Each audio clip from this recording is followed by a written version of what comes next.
classic cars. Once we have this list approved, we will be connecting with each of those organizations to get the actual event dates and the details from them. The farmers market, because it runs for a couple of months, we'd also like to provide an additional reminder every month. So it could be not just about produce, be sure to check out additional things that are being sold at the market, market's going strong, that kind of messaging as we go along. As well, towards the in fall, we will have another reminder for youth sports registrations, and then reminding people about the farmers market coming to a close. Garden Square summer programming, there's a number of things, could be from movies to whatever that's happening, and we'd like to refer them back to our website so they can go in and get the actual event details. We, as I mentioned earlier, towards the end of the year, as and when we have more information, we will be updating that. The city has an events calendar page, which is quite robust, and it's on the city main webpage. And there's an opportunity in there for people to look at additional community events as they are posted and as they become available. We also do understand that there is, with the timing, it's always a challenge, right? Because many events are probably added through the year. We may not have that information right now going into November. So for this year, what we'd like to do is we want to bridge that gap and be able to offer an additional functionality to residents, and that is through a digital version of the calendar. So what this was essentially be is, if you remember the region of Peel, I don't know if they still do it, but they had a waste collection schedule, which was downloadable. The PDF was downloadable to your tablet. We'd like to take that up a step further, and what we'd like to do is provide an interactive version.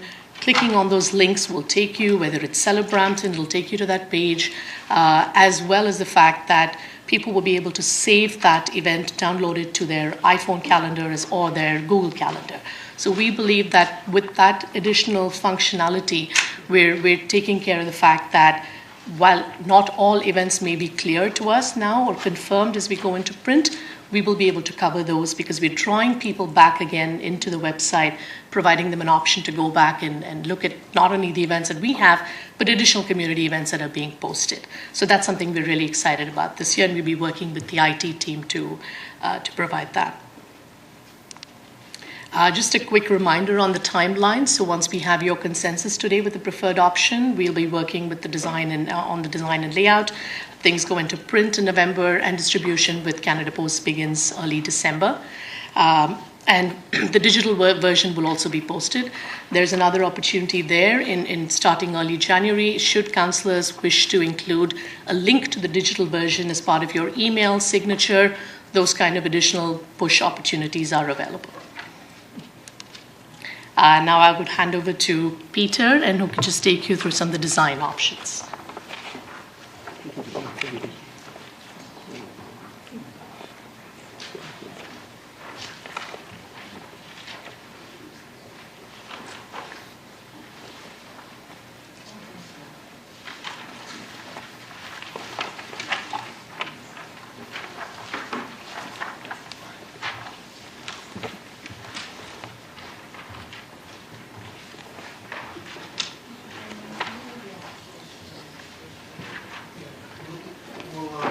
Any questions on the first part and go to the second? More?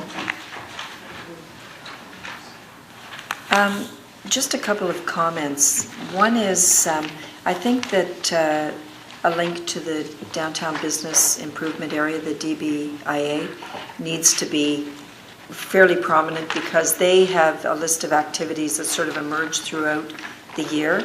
And the other is that with the downtown Streetscape, the Reimagined project, a lot of folks will be coming downtown who may be unaware for a particular event, and the venue has been changed. So I think there needs to be some fairly prominent messaging that says that due to the downtown, it's first of all, it's a way to sort of advertise that we're doing it. The work is being done, and I've confirmed with the region that that the RFP will be out, and the plan is to get the shovel in the ground as early as possible in the new year. So a lot of the events will be a little topsy-turvy because they won't be in the same format or the same location in the downtown as they've traditionally been. So I think we need to have that message prominent as people, either whether it's on every page or whether it's on the front page as part of the messaging, but someplace where people won't miss it. Absolutely. Through the chair to the councillor, absolutely right. With the region appeals, water main and sewer replacement project, as well as the fact that additional community events that may be happening downtown, but they maybe will be applying to a city grant. We do not have all of those details just yet, so point taken, we will add that disclaimer. And I think that is where, again, the digital version, driving them back to a website, which will have the most recent updated information, will be useful. So point taken. Councillor Fleischer? Thank you, Mr. Chair. Can we talk about concepts here that were just handed out? No. Not yet? We'll do a presentation Okay. on that first. This is just the first part. Okay. Okay? Okay, great. Good morning through the chair and to the committee. Thank you for allowing me to present these concepts to you today. Just a little disclaimer, we have used some placeholder text to illustrate ideas and dates, but the rest assured, these will be filled in and accurately represented once a concept is approved. So we'll go through concept one. We are calling concept one Brampton Views. This concept features beautiful seasonal imagery of Brampton, including landmarks, hidden gems, and signature event photography. If you could kindly turn to the first calendar page, featuring Alderley here. In addition to each month having a feature photo, we've created a generously sized caption, which will speak more about the image and landmark the location with an address. The band below the hero image, we've created a place to feature events with a short descriptor and a call to action, as well as a place for seasonal reminders. We have also maximized the width of each day box to allow residents to jot down key dates and reminders on their own. As per your request, the 2018 calendar will feature an expanded list of events, as well as dates of importance. This is a recurring theme through all the concepts that will be presented today. For example, note on the 9th of June, how we've highlighted Cellar Brampton with a bold graphic box, and how Rotary Ribbon Roll is featured over a 2-day event period. We've also included some icons to differentiate our two markets. And please also notice at the bottom of each page, we've included a boilerplate with our city logo with ways to connect to us. If you turn to the next page, it's an additional sample on how the concept rolls out into another month featuring Chinguacousy Park. Okay, all right. Concept two. Much like concept two, we will feature bold Brampton imagery. However, this concept highlights our city through a totally different lens. How we are a future-ready city, and how we have the goods to back up this statement. This concept features future-ready Brampton landmarks that can be visited today and ones to look forward to in the future. If you could join me in turning to the first month page. The format allows us to feature multiple images, which is really unique because the locations are super unique as well. The monthly theme will be highlighted below the hero image, sort of right here. This one's future-ready architecture, highlighting the slick modernist aesthetic of Chinguacousy Park Ski Chalet and Community Center. Below the captions, we'll tell citizens a bit more about the location, where to find it, and a call to action such as visit today or when completion is expected in the future. The column to the right of the calendar will feature community events as well as space for seasonal reminders. If you kindly turn to the next page, which is the month of June, and we feature future-ready green space, being Riverwalk.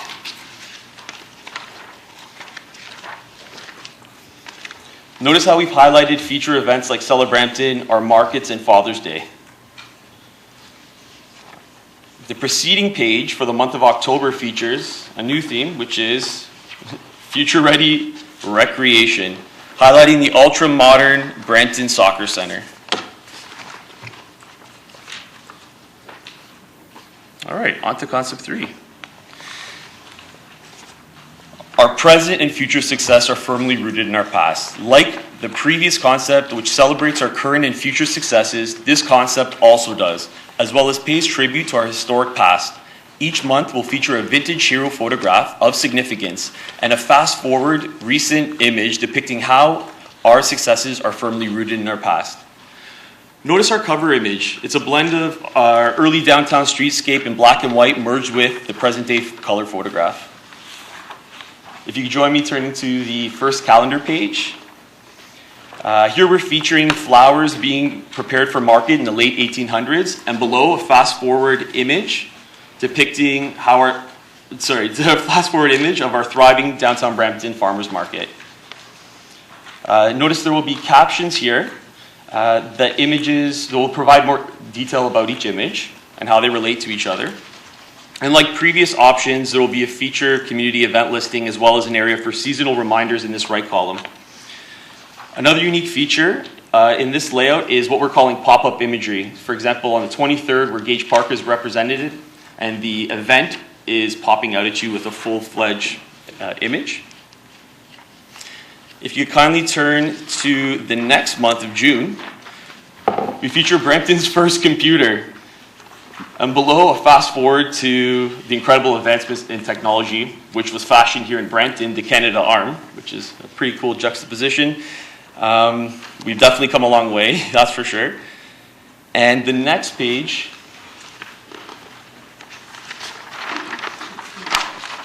speaks to the evolution in transit.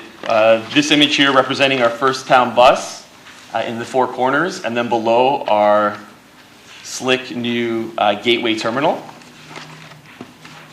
So that's it from my end. Thank you for your time and the opportunity.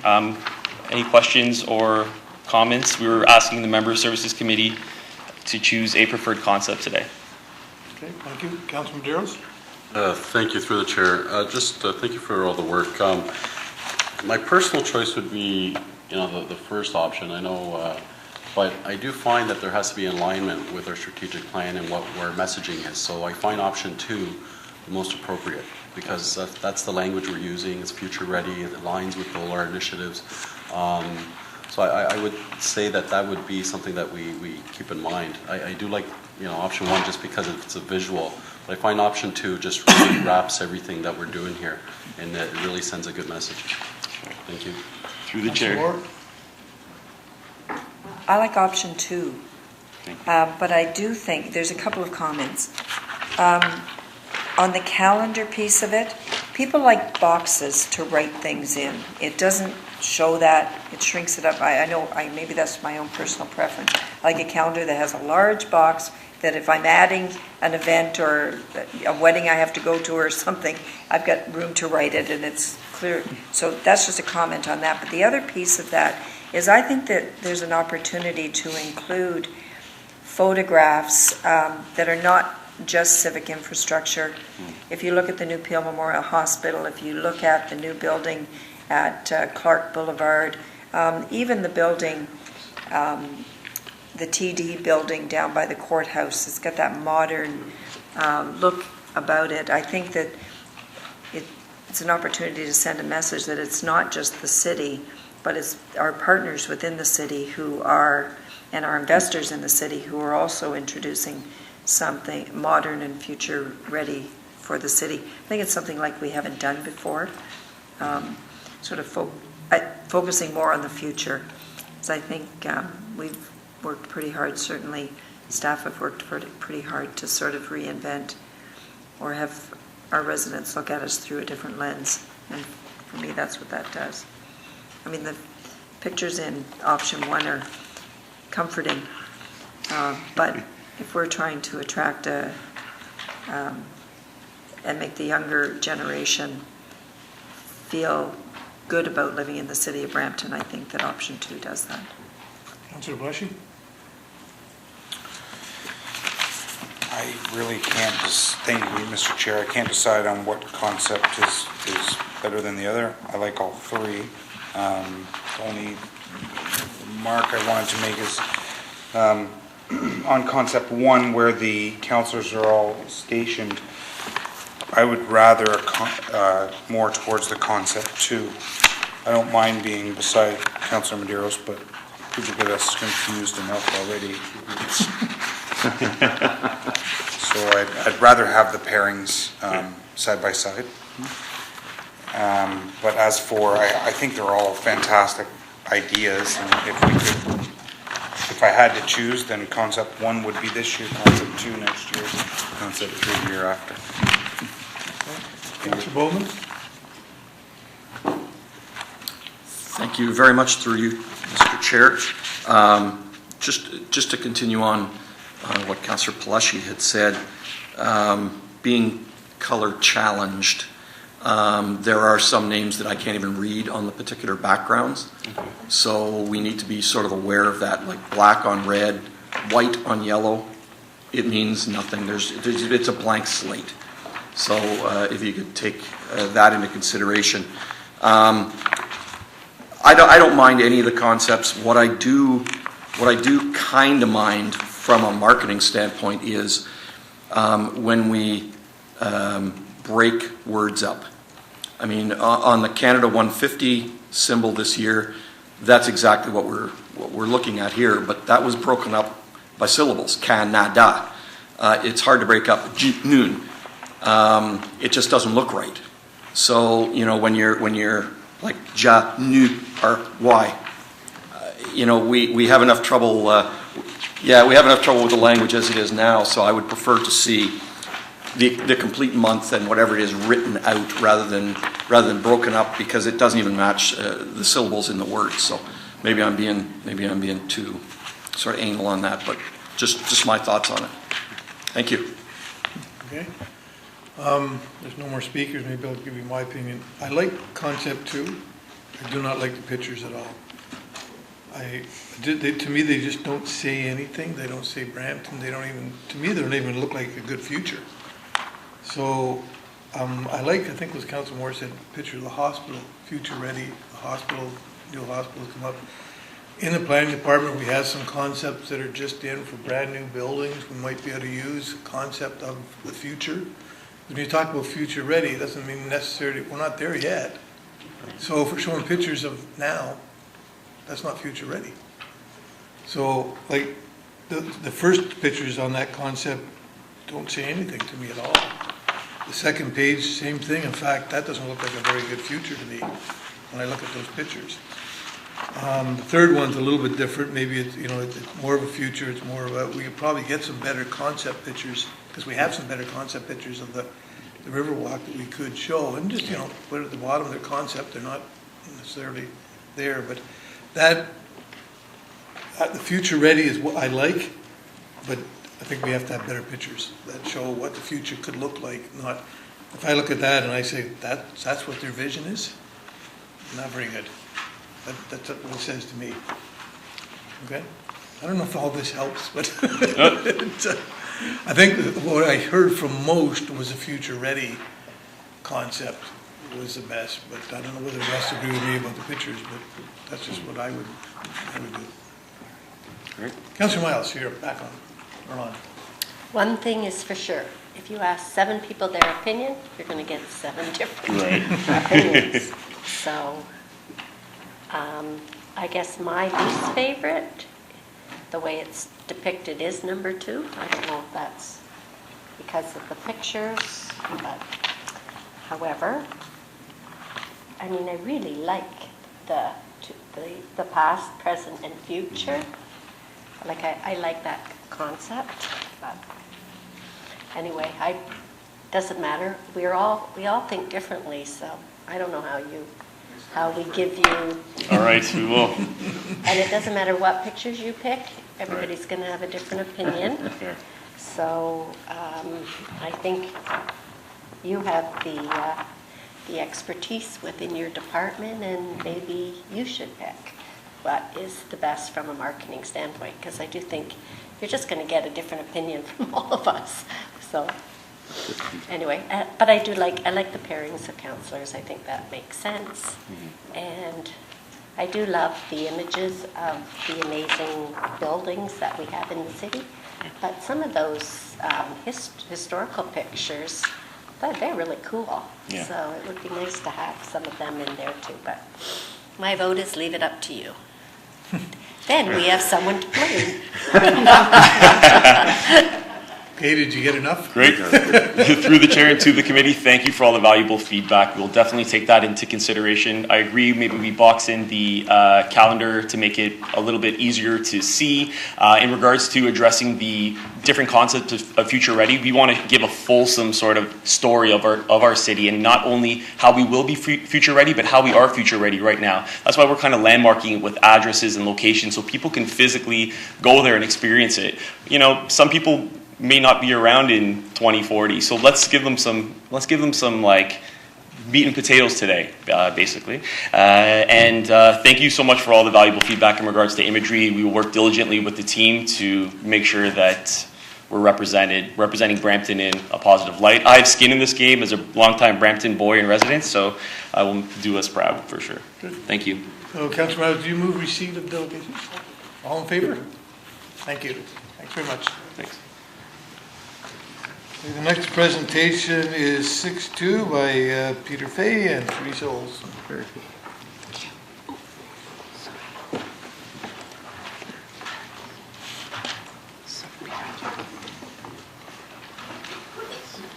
So members of committee, as I'm pulling up the presentation, the last conversation is a bit analogous to what we're going to be talking about for this item. There are different opinions. There's a lot of subjective opinions about what the calendar should look like. Same thing applies to how the council office is managed. There are different opinions out there, and that's the purpose of today's presentation, is to do a reset for members of committee, to talk about decisions that have been made so far this term, some of the issues that have arisen to the surface. We've heard you. We've heard some of the issues that you've raised. We've identified some issues as well, and we need to address those, and that's what we're going to talk about today. Just give me a moment. That's a good preamble to the item.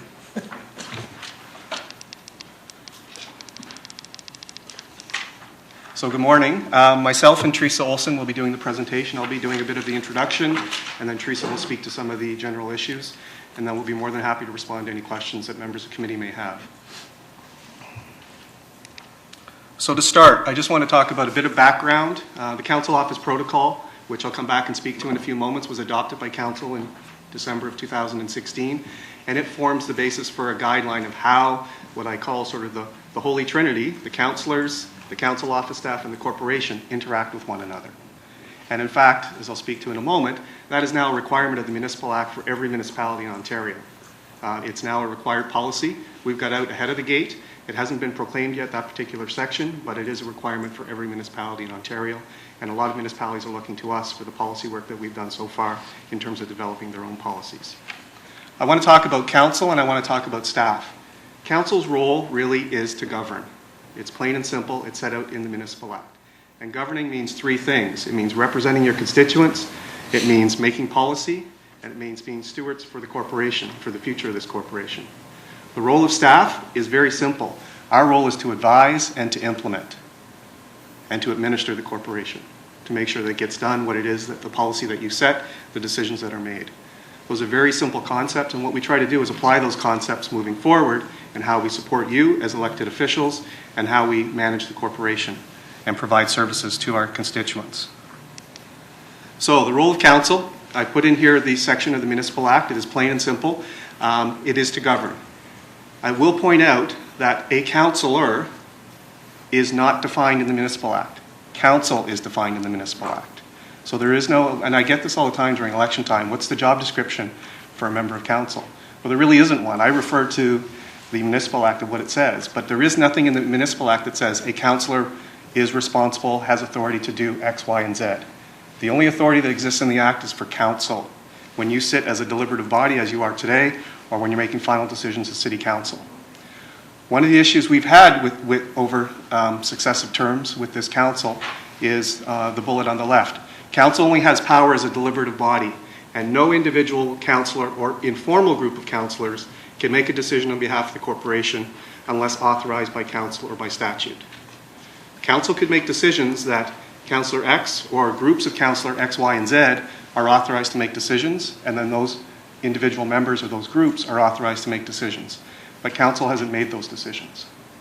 And there's nothing saying that, for example, a chair of a committee has authority to do a bunch of different things. A chair for our various committee sections here in our system has a power of influence and a power of leadership, but not an authority to act. And that extends to everything else that members of council do. They have no individual authority to act unless it's set out in statute or approved by council. So what's the role of the administration? Well, the CAO is a defined position. The municipality can appoint a CAO, and the CAO is responsible for exercising general control and management of the affairs of the municipality. Council hires the CAO hires the staff to run and administer the corporation. It's a very simple concept. So council has one hiring decision. It is for members of council, or excuse me, for the CAO.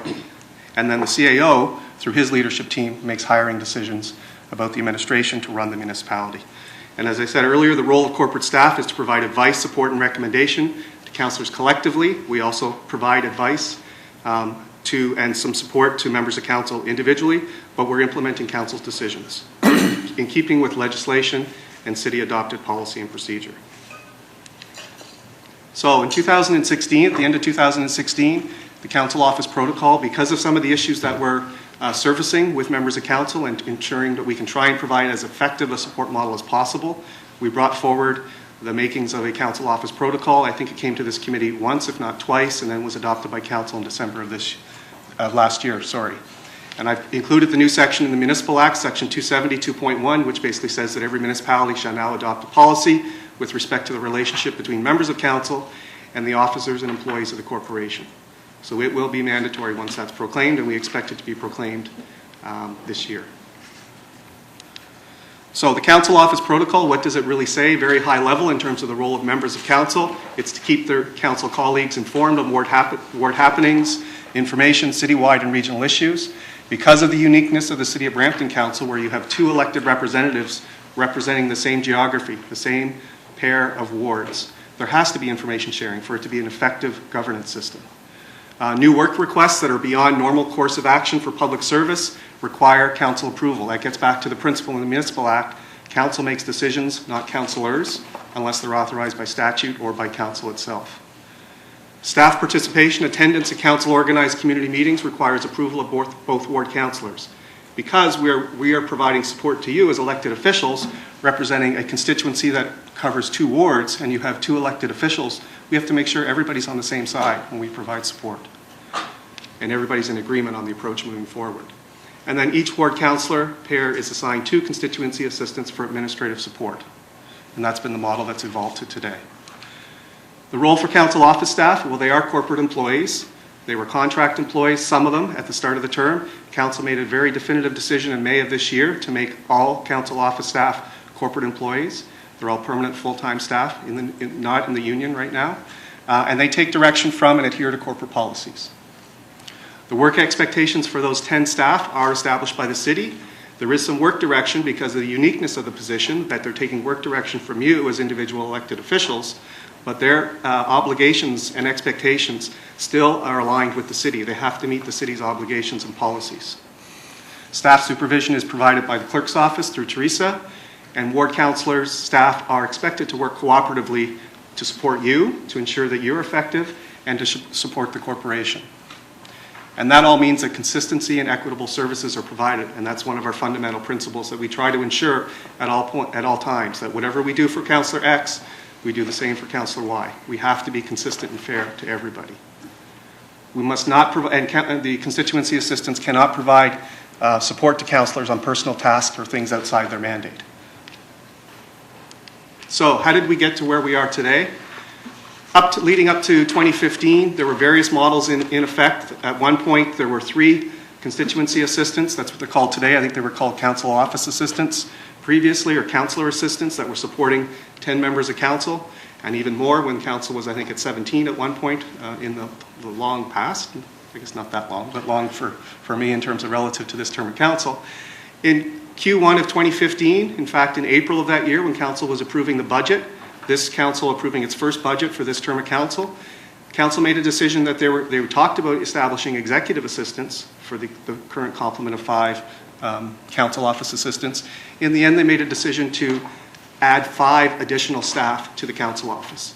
And there was a difference between those staff. There were 5 administrative staff, and the intent was council was going to add 5 additional staff that weren't called executive assistants, but there was a different pay grade because there was a different level of responsibility.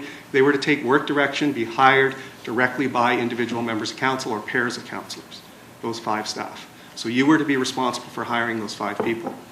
In May of 2015, council changed its mind. Council is entitled to change its mind. And they said, no, let's have one model, 10 assistants, they're all called the same, they will report to pairs of councillors, and then we will figure out with those pairs of councillors the best support model for administrative support. That model evolved a little bit in Q3 of 2016 when we did a structure change. We took away the manager for the council office and we put in place a council liaison coordinator.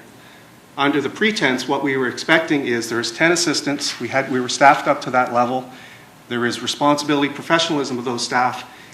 The council liaison coordinator can act as a conduit between the council office and the corporation, but we were hoping that those councillor assistants would be very self-sufficient in serving your needs, but also following corporate direction.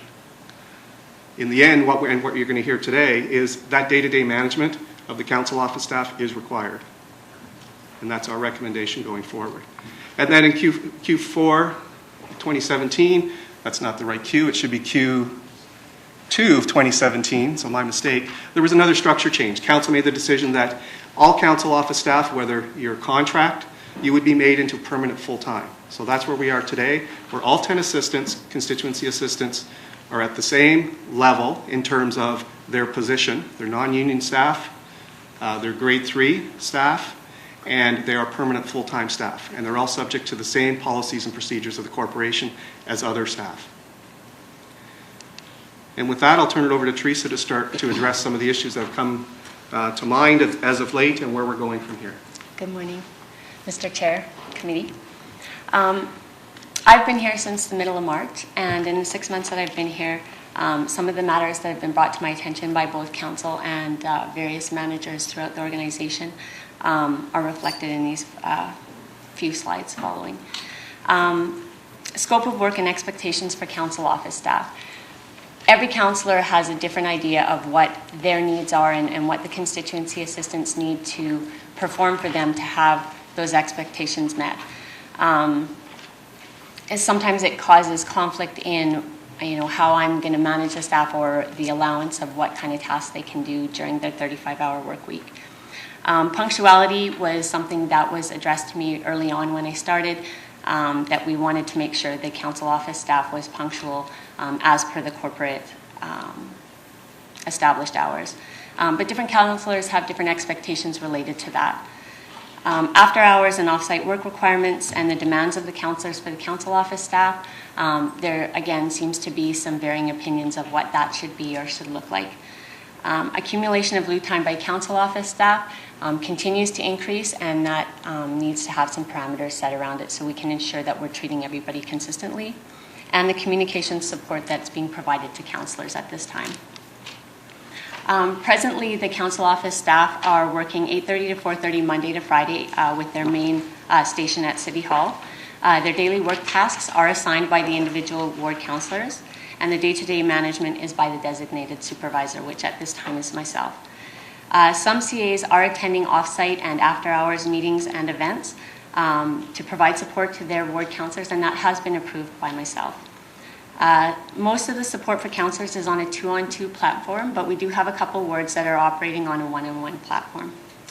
And we also have some staff that require additional lieu hours to complete the task during their regular work week.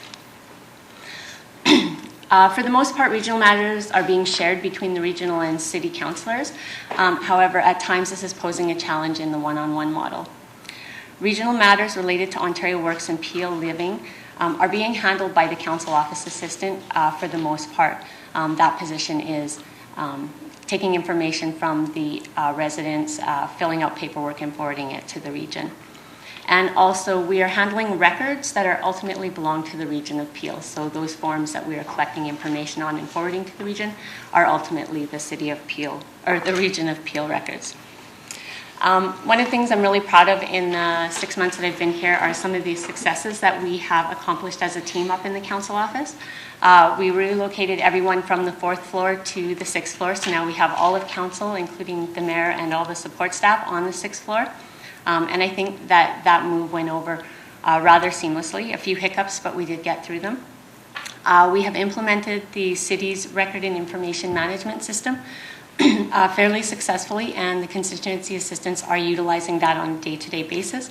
And we are hoping going forward that we can get councillors involved in that as well so that you can access those records.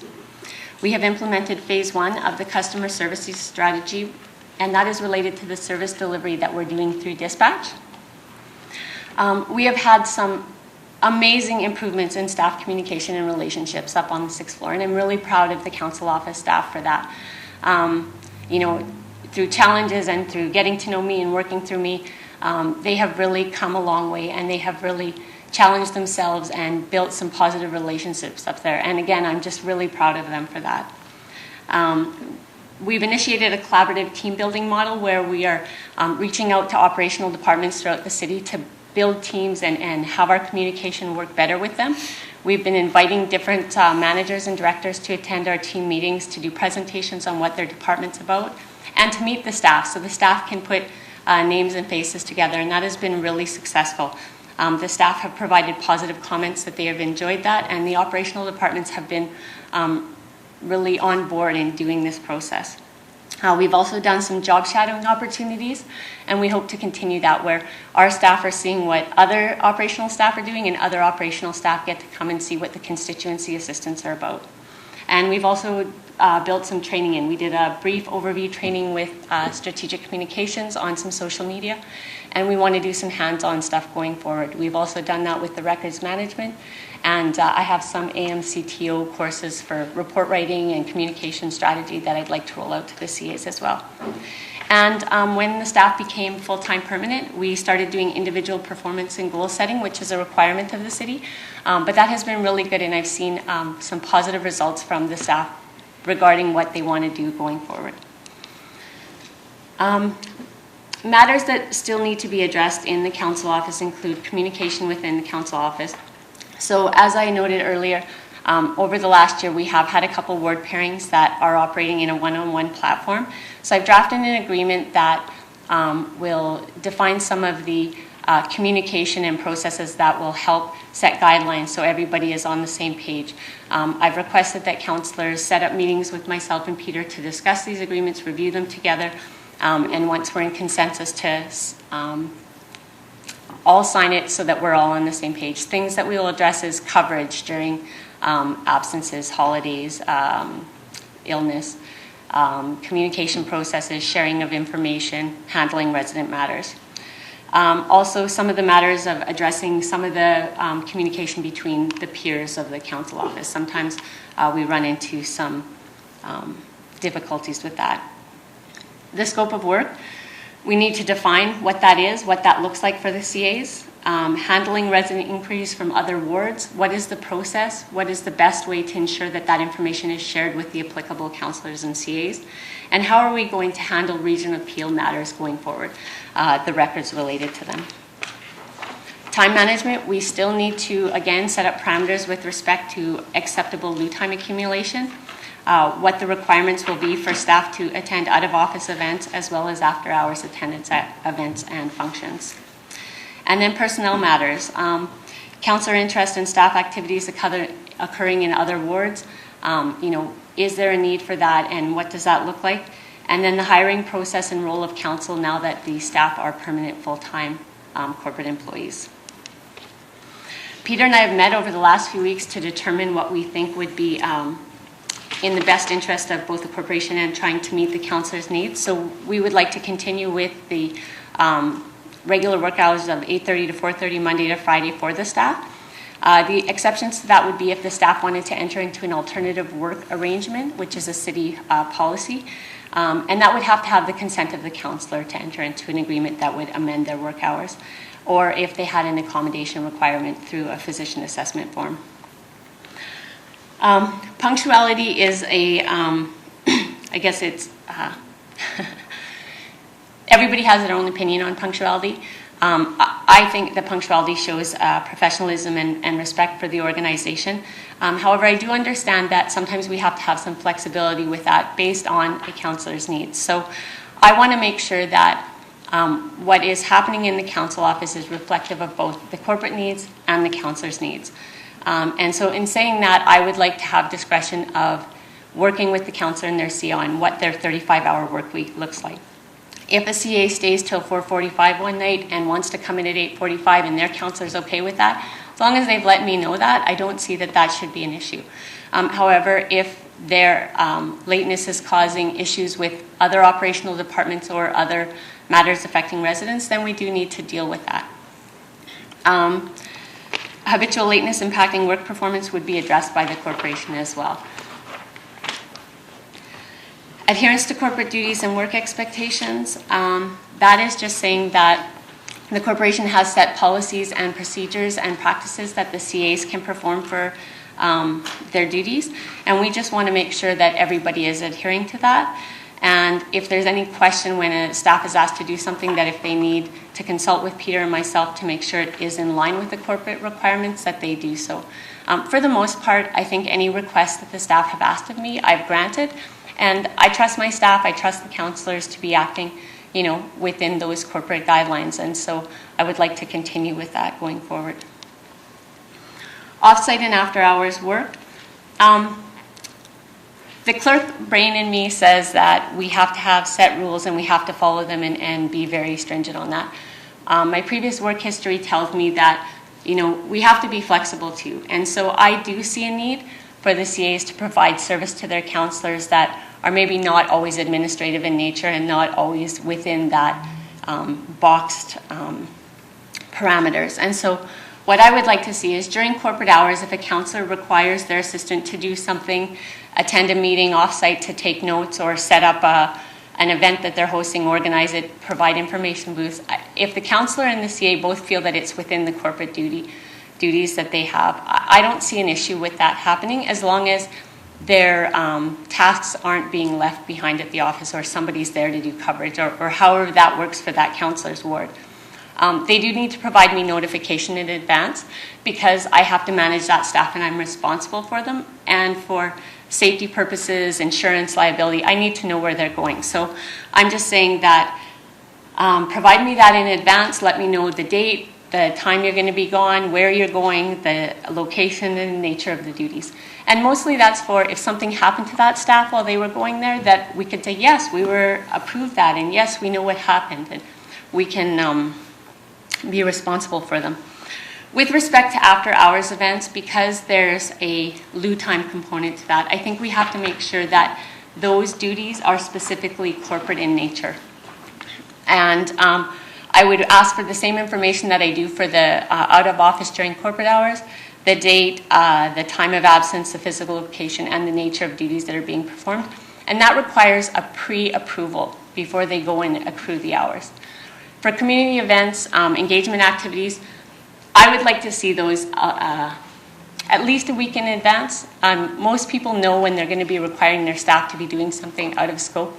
Getting last-minute requests at 4 o'clock on a Friday or the last day before is not really, I think, in the best interest of the corporation. So as most of you know, I have been very flexible in working with councillors to allow that provision. So I'm just saying to give us that notification so that we can make sure we're dotting all our I's and crossing our T's. Personnel matters. I just want to ask that going forward that if councillors are having an issue with the CA, if it's their CA, please feel free to discuss it with me and have me involved in working through those issues. But if you want to try to deal with your CA on your own, that's more than your right to do so. But if the CA needs to consult with me or you need to consult with me, please do so. If you are having an issue with another CA in another ward, or if it's in your ward and it's a CA that doesn't directly report to you, please run that through me. Let me handle the CAs because that's what I'm here for. I don't think councillors should be addressing other CAs that they're not responsible for, and that's just, I think, good work practice. Hiring of staff. Now that the CAs are permanent full-time corporate staff, they're bound by corporate policy, and the city has a formal hiring process. And they have formal practices that have to be followed, and the HR department puts that together. They put the interview questions together, they discuss what the job description is and the requirements that you can ask for. And we have to follow that at all times. So for short-term temporary placements, I would like to be able to handle that myself. And I'm saying, a month, 2 months, we're going to get the best person in the quickest time through the temp pool or through our new relationship with Service Brampton, where we can second a customer service associate to help us with dealing with our residents. Permanent placements that are going to directly affect a longer range for the counselors. We're saying that after we've completed the interview process, we would have the counselor in to meet the candidate prior to us signing the agreement, so the counselor can meet that individual and have an opportunity to discuss with them what the future looks like.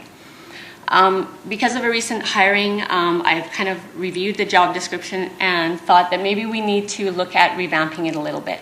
The City of Brampton has numerous languages spoken throughout. That could be a very good asset for a CA to have. If our council office had a number of staff that could speak a variety of languages, it might help us in assisting our residents going forward. If we had a requirement that a second language would be an asset, that is a question we could ask during the interview process. And it could also be a parameter that we could use in selecting the appropriate candidate. Another thing that has come up is it appears that counselors need more communication support than maybe originally was thought, and maybe that would be an asset as well for the CAs to have experience or education in communications. What I'm looking for clarification from council on, and I hope to get it today, is required core duties for the council office staff. So what are the required core duties that have to be completed by the staff in that 35-hour work week?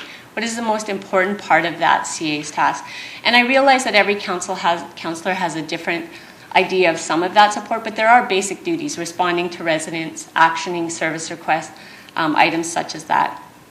And then a definition of additional duties that are appropriate for the staff to be working on once those core duties are done within that 35-hour work week. Once we define those, we'll be able to set parameters on the allowance of acceptable loo time. So if all these duties need to be done in 1 week and there has to be loo time, what's that acceptable amount? As you'll see further on in the agenda, we've reported on the loo time. It continues to increase. I think it's almost double what it was last quarter, and it just continues to go up. From a management standpoint, when you have that kind of loo time building, then we should really be looking at to see, are we staffed adequately? Do we need to increase our budget to hire more staff in order to complete these hours? Or what is causing these additional loo hours? Do we need to re-look at the allocation of work duties, or time management of individuals, or how people are handling their duties? And then the last thing that I would like just some clarification on is the handling and sharing of the data and records related to the region of Peel, to ensure that we are handling them appropriately based on MFIPA legislation as well as on region of Peel process and councillors' understandings. Just so council is aware, I am working on a council office handbook. I'm hoping to have a draft done by the end of the year so that in 2018 we can go through a formal review process with the intention to have it established for the next term of council. The handbook would be similar to what the City of Toronto has, and it is a valuable resource. Going through that handbook, so Peter might hold up this is just volume 1. There's 3 volumes. So volume 1 talks about the policy and protocols related to council, but why it's so big is because it includes all the policies that are pertinent within that, so they're right at your fingertips. You don't have to go searching for them. And it directs council to where you go for different things within the operational departments, how you handle different things even related to your pension and stuff. There's a manual on decision-making process of the municipality, as well as a framework of the accountability, integrity, and transparency.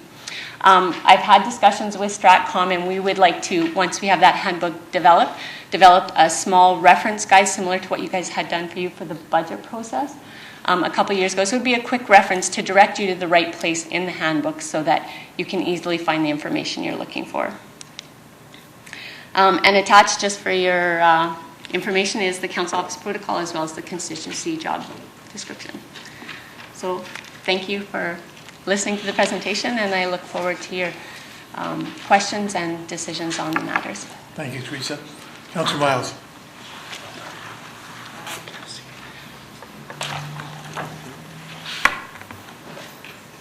There's an awful lot in this report that I think needs discussion. and there's a lot of key individual points within the protocol in which Teresa has raised, which you're going to find a broad variance in opinion. So I want to start off just making some general comments about how I'm feeling as a member of council in trying to do my job. So I feel that in this term of council, my authority as a member of council and the support that I receive to enable me to do my job is eroding. That when I look for support from the corporation in order to do the job that I've been elected to do as a member of council, I'm finding so many doors are being closed. That's number one. Number two is I've been a member of council for coming on to 30 years, and I have never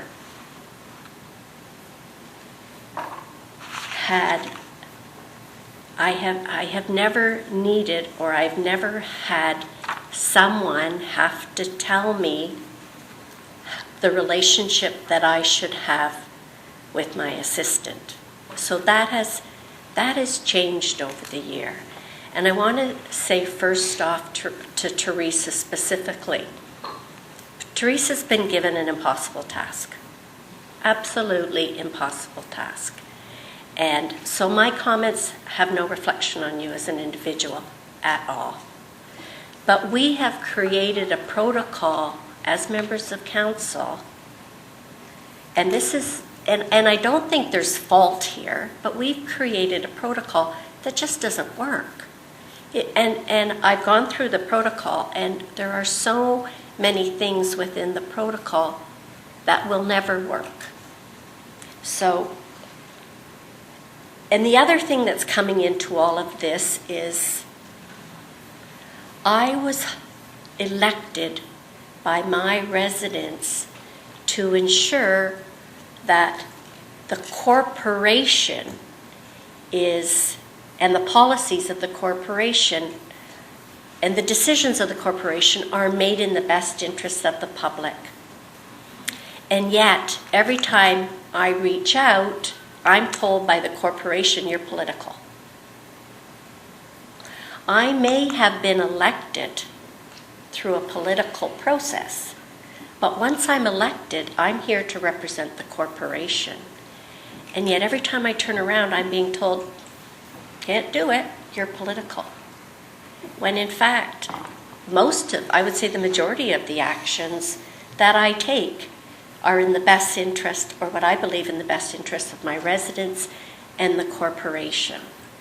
So I am not afforded the same kind of services and support of anybody else in the corporation because all of a sudden I'm a politician and I'm not allowed to have support.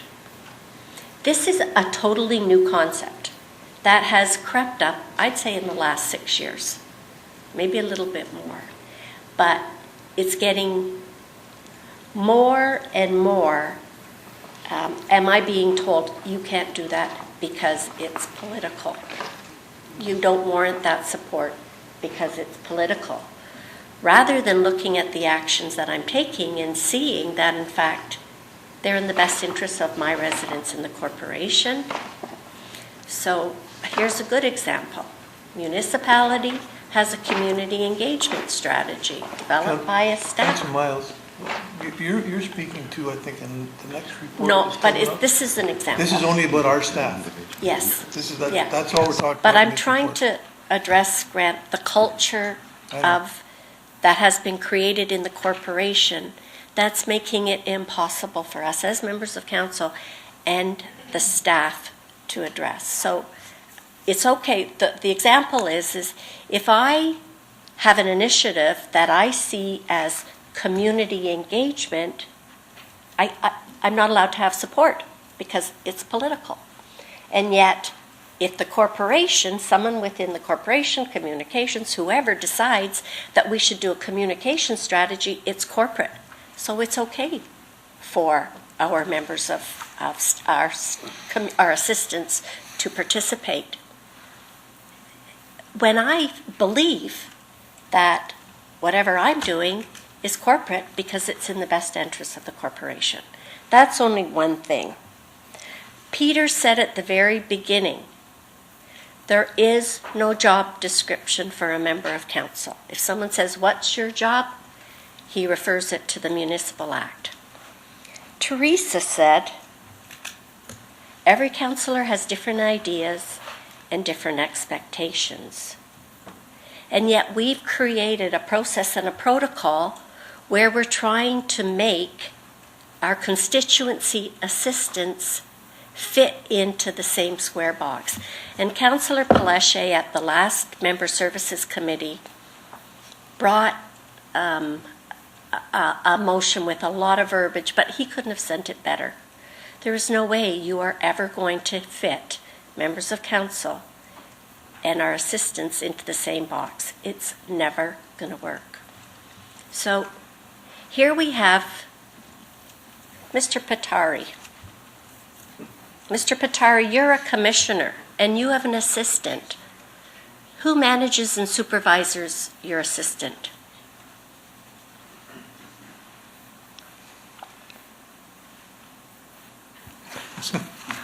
I wasn't sure whether there was a response required, but for the record, I do. Okay, Mr. Meneses, you have an assistant. Who manages and supervises your assistant? So members of committee, through you, Mr. Chair, to Councillor Miles, Council has made a decision that the management of each of your assistants is the corporation's That's where I'm responsibility. going with this, Mr. Fay. Please indulge me. Please indulge me. It's not individual members, it's the corporation's responsibility. Please indulge me in this. So the point that I'm making to members of council, commissioners, directors, managers, supervisors, they all have assistants. And they all manage them themselves. They don't have somebody with the policy saying you all have to be exactly the same. If we did, they would be exhibiting the same kind of and voicing the same kind of frustration that we have, because I would never in a million years expect individuals like Mr. Patari or Mr. Meneses or Mr. Fay to have the same kind of relationship, the same kind of requirements of their assistants as each other. So, council, yes, we've adopted a protocol. This is the first time we had this many assistants, and we developed a protocol that said everybody has to be the same. There is no reason why we cannot have corporate staff and members of council manage and supervise our own staff. There is, in the very same way as the commissioners, directors, and everybody else does. Of course, we have to deal with our assistants under the same kind of corporate policies, the same kind of human resource policies, and in fact, maybe even policies that we as a council lay down. But why would we ever relinquish the authority to look after our assistants on our own? So that's how I feel. The protocol, as it is never going to work, because how I, as a member of council, believe that I should do my job is going to be absolutely different than Councillor Fortini does his job. The things that he gets engaged in the community, they're just not the same. We're two different people. And if you want to add insult unto injury in all of this, council, and I'm not blaming staff, council adopted a protocol that said we're going to be a 2-on-2 model. But unfortunately, some members of council don't want a 2-on-2 model. So they've moved to a 1-on-1 model. And the 1-on-1 model doesn't fit into the council protocol that's been adopted. So again, you've got all these rules and policies laid out, but the one-on-one model doesn't fit in. Because members of council, at the end of the day, we are the people who sets policy and priority. And you, as members of council, really don't have the authority to tell us how we as individuals can act. So I honestly believe it's time for council to accept the fact that the protocol and policies that we adopted, they're not working. And they're not working because we're 10 individuals. We create and develop our own job description based on what we believe is appropriate.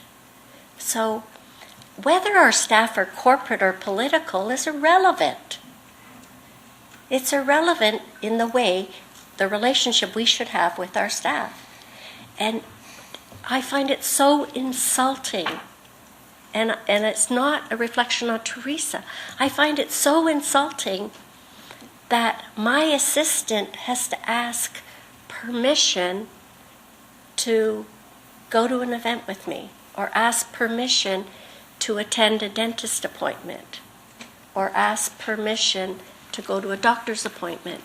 I feel that as a director of this corporation, I can make those decisions very easily. And if my assistant is abusing the system and not adhering to corporate policy, I will tell her. I will say so. So I think it's time for members of council to say, we need to change the council office protocol. Where there's a 2-on-2 model, then both members of council manage and supervise their staff. Where there's a 1-on-1 model, those individuals manage and supervise their staff. And I'm not saying that we can do whatever the heck we want, but I do believe that I and every member of council were elected by the public to make decisions on the best interests of the corporation and them. I don't need someone to tell me or tell my assistant if they can go to a doctor's appointment or they can attend a community event with me. It's demeaning. It's demeaning for me as a member of council who's worked in this corporation all these years, and I've never, ever had to do this. It's just wrong. So I would like to put a motion on the floor today when we deal with the corporate policy that amends the protocol that says that members of council manage and supervise their own staff.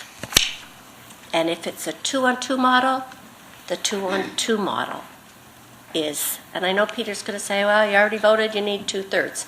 But this would be a recommendation. I know that would have to go to council. But it would have to, there has to be policies and protocols based on the corporation. But I really, really feel that it's time for members of council to take control of the management and supervision of the staff that report to us. Thank you. Councilor Medeiros. If the CEO wants to... Through you, Chair, if the motion is that they manage like corporate employees directly, I'd like to go and closed on my performance. So if that motion goes forward, that you're saying that you're going to manage and direct corporate employees, then we need to go into closed session just with Peter, myself, and council. Okay. I haven't seen any motion yet, so. And through you, Mr. Chair, just to clarify, what Councillor Miles is proposing is a reconsideration of council's decision, and this committee has no authority to make that recommendation. Decisions, reconsiderations can only be made at council through a notice of motion by council. So a subordinate committee like this one cannot start to override a council decision. It must originate at council, which is the proper practice. We can make a recommendation to council, though. Not on a reconsideration. It has to go to council. Otherwise, committees will be second-guessing council decisions all the Before you can have the time. discussion, Councilor Miles. Okay, Councilor Medeiros. Thank you, through the chair. I think I echo a lot of what Councillor Miles has expressed today. And first of all, Teresa, I know you're doing a yeoman's task, and it's so difficult, your position, but, I do recognize that I do see improvement, I do see some more flexibility, so, I thank you for that, and really, I think the challenge, as Councillor Mile expressed, is the individuality of each councillor. Each councillor works in one way, works in different ways, and that becomes a little bit of an issue. But I do support Councillor Miles, which talks about the analogy of, the way, I guess, executive staff would, use their staff. Having previous experience where I also had a leadership role, I tell you, it was easier for me to take staff to stakeholder engagements externally than in my position here. It's just, there's something that doesn't jive or doesn't mix, and that interpretation is what is political, what is not. It almost makes me sometimes angry to the point where stakeholder groups, I tell them, invite commissioners. Get commissioners to start inviting them to go nightly meetings and evening meetings to talk about the parks or to talk about issues they're having, because we get caught in this conundrum where, as we're the face of the municipality. They're the ones that, when they're upset, they're the ones that, when they want accountability, they don't go to staff, they come to us. And I get accountable for issues that have nothing to do with me. Case in point, something that happened at St. Mary's with parking and some event. Yet, it was our names, Councillor Bowman and my name, and our name, for a decision that was made at staff level that was chimed all over, the church, and we're the ones who were taken out to the laundry. So it's one of those things that on one end, I represent the corporation, but then after on the other end, this constant divide of what is political, what is not. Ultimately we are as a team, and ultimately we're here to work together. And ultimately we want the best functioning municipality, and we want to do the best job, engage residents and so on. And I know we're going to be talking about communication after, but it goes to, us as the face, how do you leverage sort of our presence in the community to better engage with residents in the municipality? It's all a difficult question, but I think I'm really glad that Councillor Miles brings us to the forward. But I do think that it stems from our decisions right from the beginning of this term, and the lack of, I guess, resolve and decision to go forth with that clean break of having political staff. And so I do know that we put staff in this difficult situation, and but I'm not sure. I'll be looking forward to what our CEO might say in camera, but I would tend to want to support where Councillor Miles is going with this. I don't know to work out the details. There might be some best practices or further flexibility that we can put into it, and that's something that I'd be welcoming. I think the conversation should be had. So thank you, Councillor Miles, for bringing this. But I do say, Teresa, you're doing a good yeoman's job within your position, and to Peter Fay, and I know everyone's here trying to work together and do their best, and our assistants within the situation, real good working positive relationship. I've seen that improvement, so thank you very much. Councillor Pleshy? Thank you, Mr. Chair. I agree with a lot of the comments that have been said. Peter, you started off with saying everybody wants and needs something different, and effectively, we all have one job to do. We all have the exact same job to do. We just do it differently. And for you to come and say, well, you have to do it, or this is the way you have to do it, you can't do that. And Teresa, that, I've said it before, it's an impossible task. You are a much needed person here at City Hall, but I think in a lot of your responsibilities, that's needed at your level. Some of the other responsibilities, I think, needs to stay with us, and I think that's what Councillor Miles is trying to say. When you say, I'll start with next steps. You're going to get different answers from a lot of the councillors in terms of next steps. So how do we then say, okay, those are the top priorities, when maybe the majority of councillors say this is the top priority, but then the minority of councillors say this is it's a different, and it's not about, I don't think it's about voting in a unanimous vote to say these are the top priorities. We all represent constituents, and we all do it in a different manner. And I used to think that it was it was, you know, a lot of the new councillors coming aboard and doing the job a different style. But I'm starting to hear that it's changing, and I think that was past managements and past, you know, the essentially the councillors of the day back then did the same work and did it the same way because they were there for so long. And it's not, you know, I'm not criticizing that. It's just that's the way they did it. That's the way the residents liked it. But it's ever changing outside of these walls. And I think that the, you know, new councillors have new ways of doing things. And I think older councillors, more experienced councillors, I think are also changing. But they've been doing it a long time, and what works for them may not work for somebody else. In here it says that you want the CAAs to communicate with other CAs, and that's an impossible task. When you have councillors that are being criticized by other councillors for doing something, that goes back to the CAs. We work with them. It sends a message to our staff that since those councillors aren't getting along, the CAs have issues with one another. And it's not something, it's just human nature. There's nothing you can change about that. You can't force them to like each other or force them to communicate. It's unfortunate, but I think that's the way it is. The last minute requests, I have a problem with, and I know you've been fantastic with the last minute requests. I get last minute requests all the time. I can't tell people, no, I'm sorry, it's Friday and my clock's off. There's no help that I can get for you or anything like that. And I know you've been very positive towards the assistance in terms of those last minute requests, but I think they cannot be looked at as a negative. I think that's just part of your job, and you have to be there to support and to help out the best you can, like you have been doing. I just feel like you're trying to push that away with this and some of the comments.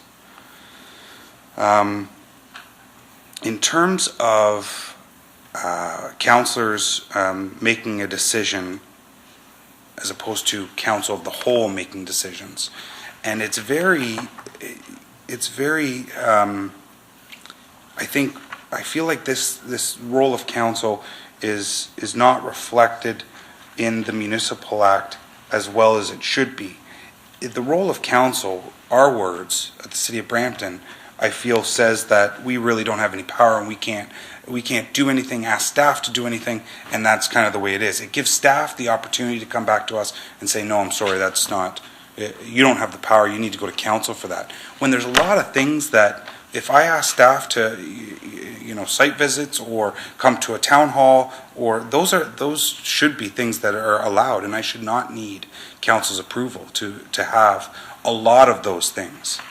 Such as, if I ask staff to prepare me with some information, when I hear one councillor on media saying that this council has spent more of their budget than any other council in the past, first of all, I don't know how they got that information, and when I ask staff for that information, I expect staff to provide that information to me.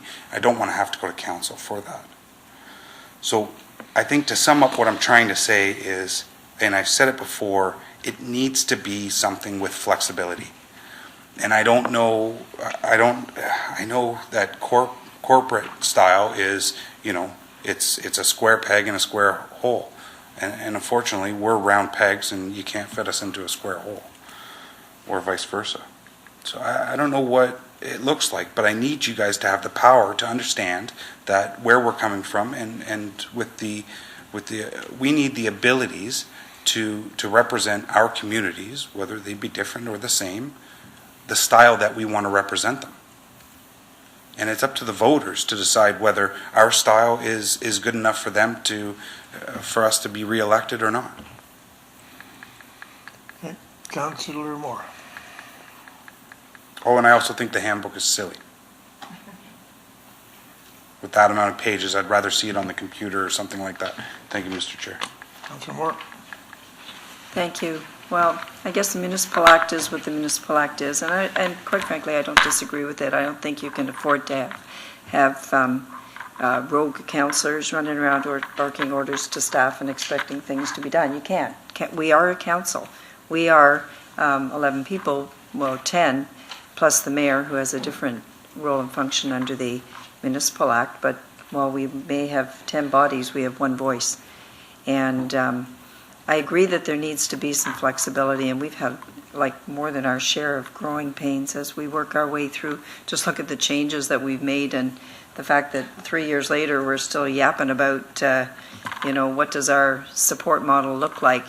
I don't consider myself an employer, so I don't want to be the person who directs my staff. I want them to do work for me. I want them to do it efficiently. I want them to do it effectively and professionally, but I'm not an employer. And if you look at any board of directors of any major corporation across this province or country, they are not employers. They are, in fact, a board of directors, which is what we are. So, we had something that worked before we added the staff. Before, when it was one for every 2 pairs of councillors, whether or not it was sort of non-negotiable. As soon as you add the second body in there is where we had some difficulty, and we did it, quite frankly, without probably thinking it through as we should have. We were anxious to get the staff in place because we had 7 new members of council with a learning curve that really wasn't a curve. It was just sort of a straight line up to the heavens in terms of, finding their way through what is a lot of complex issues here at the city. I have a concern, Councillor Miles, with your motion because, number one, I don't want to be the employer. I have a concern that if that was the case, and all you need to look is the last page of this agenda today, when you look at the number of lieu hours, what if you have a councillor who expects their one-on-one constituency assistant to go to everything that starts interfering with their every evening or too many evenings through the week and weekends, who says, where do they go to say this? The demands of this job are beyond, what should be reasonably expected. The other part of it is, while that's taking place and the lieu hours are being accumulated, how do you control the number of lieu hours? Where do they go if they think that they are excessive? Who's covering the work in the office? How much reliance is there on 311, for example? So while a CA is out of the office, the demands are really just being shifted to another part of the corporation. I do appreciate that Teresa has a difficult job, but I do think that that's your job, Teresa, and I think you're trying to get a good handle on it. There does need to be what is a reasonable expectation for lieu hours, and when I look at the number of hours being accumulated, we haven't finished the year out yet, that's just not okay. Some part of the corporation is picking up the slack when that person is taking their lieu hours. And I look at some, our admins are not accumulating, mine and Councillor Gibson's, a lot of lieu hours. So are some going to be off for 3 weeks at Christmas and others not, because they haven't accumulated enough hours to be off, during those times when a lot of people, like to take some extra hours off. I think what we have is working towards something that might work, but there's a lot of things we need to overcome. I do think that if we were to work with all of us being elected as regional councillors and we all worked we only had one ward to represent, it's going to solve a lot of this problem. It's the 2-ward pairing that's causing the tension. Not just between councillors, between the admins upstairs, and the fact that we've got I don't know how much $1 million in salaries sitting in here while we discuss our staffing again. But I can't support directing work for our admins. Fine, but I don't want to be the one that's disciplining and worrying about where they go if they feel I'm not being fair to them. There does need to be a person in the corporation. They're corporate employees. We're not. And we are the misfit toys, Councillor Palashi. But as I said before, and I'll say it again today, in my previous 14 years on council, before this term, over those 14 years, I don't think we spent an hour. No. Not an hour a year, but an hour over the 14 years talking about our staff or issues related to our staff. It just worked. Okay, Councillor Bowman? Thank you, through you, Mr. Chair. Just a couple of questions before I give my viewpoint on the whole thing. And I'll say that everybody here has made some excellent points. Councillor Miles, you've made some excellent points. Thank you for bringing those up. Peter, from a standpoint of, and this may have to go back, but we have to go back to council to reopen this decision, correct? Through you, Mr. Chair, if council wishes to consider something other than a corporate administrative model, along the lines of what Councillor Miles said, yes, that's my advice to this committee and to council. Okay, so if we were to reopen that discussion, are councillors allowed to hire full-time staff? If that is the will of council, because as I said, at the end of the day, it's the will of council, and there are models out there of other municipalities that allow for that. Okay, so we would not have to do anything with the decision to make all AAs or CAs full-time staff, which we did a couple of months ago? Is that going to have any impact on it as full-time corporate employees? That would have to be changed as well. Sorry, if I gather through you, Mr. Chair, what you're getting at, if council were to reconsider its decision, decide to hire its own staff, those 10 employees now are employees of the corporation, and then we would have to look at the implications of those decisions. If councillors were to hire one of those 10 or somebody else, what the implications are. And there are implications for the corporation if those staff are not hired by the councillor. I think, okay, hopefully I explained that correctly. Okay, so we are opening up something which is pretty detailed.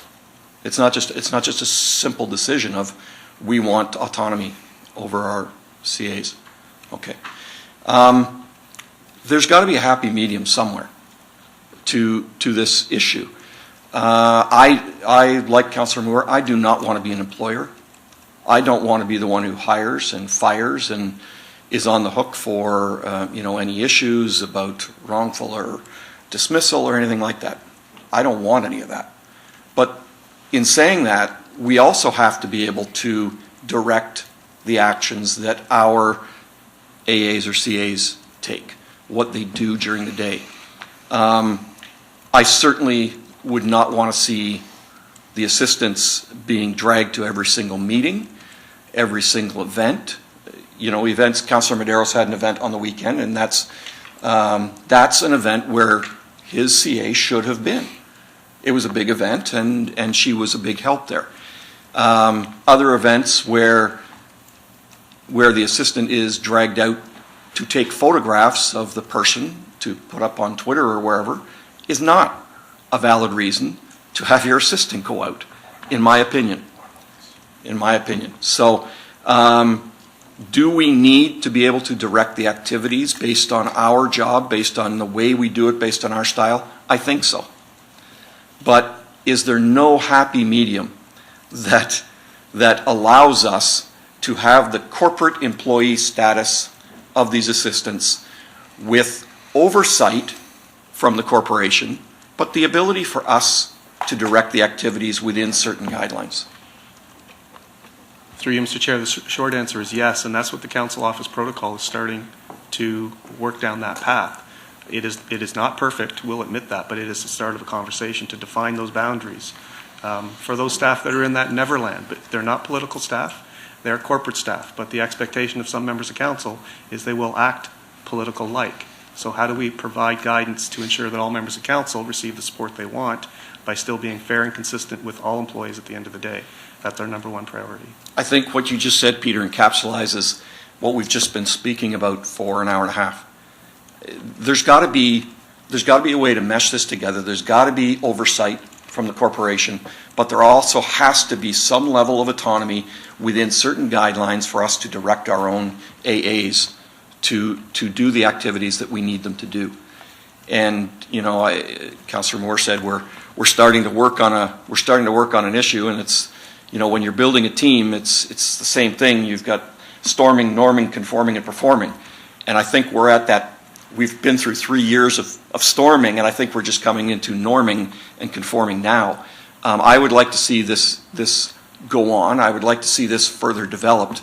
But I am in agreement with other people here that we need the ability to say, I'd like you to come to this event, I'd like you to do this, I'd like you to do this, as long as it is in existence with some guidelines. And whether that's your book, Teresa, or not, I don't know, but that's what I would like to see this develop as, and I think we're very late in the process now, with only basically a year and a bit left in our term, to start making wholesale changes. But again, I agree with Councillor Miles. We do need to be able to direct our employees, but I do also agree with Councillor Moore that I do not want to be their employer. They belong employed by the city and the corporation of the city of Brampton.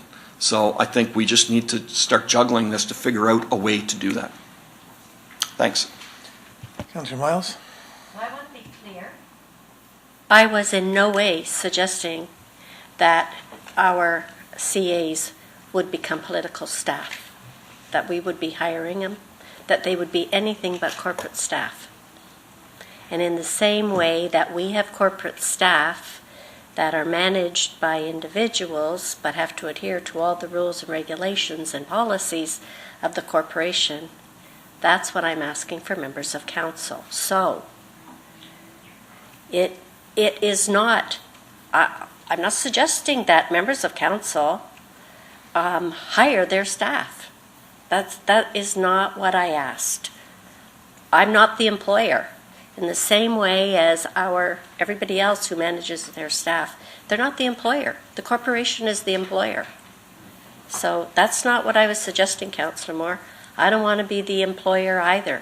But what I want is some autonomy to manage my staff person, which is exactly what Councillor Bowman said. That's what I'm asking for, is the autonomy to be able to manage my staff. When a member of council has an assistant that's being hired, HR today does the work, and we're consulted. I'm not asking for anything different, but what I'm asking is for greater autonomy than what we're being given today. So in the policies that are before us, it's one size fits all, and one size does not fit all. So it's okay for us to change the policy today, or the protocol today, but we're being told if we change one sentence in the policy, okay, so I'm going to ask people to please go to item on page 6.2.6.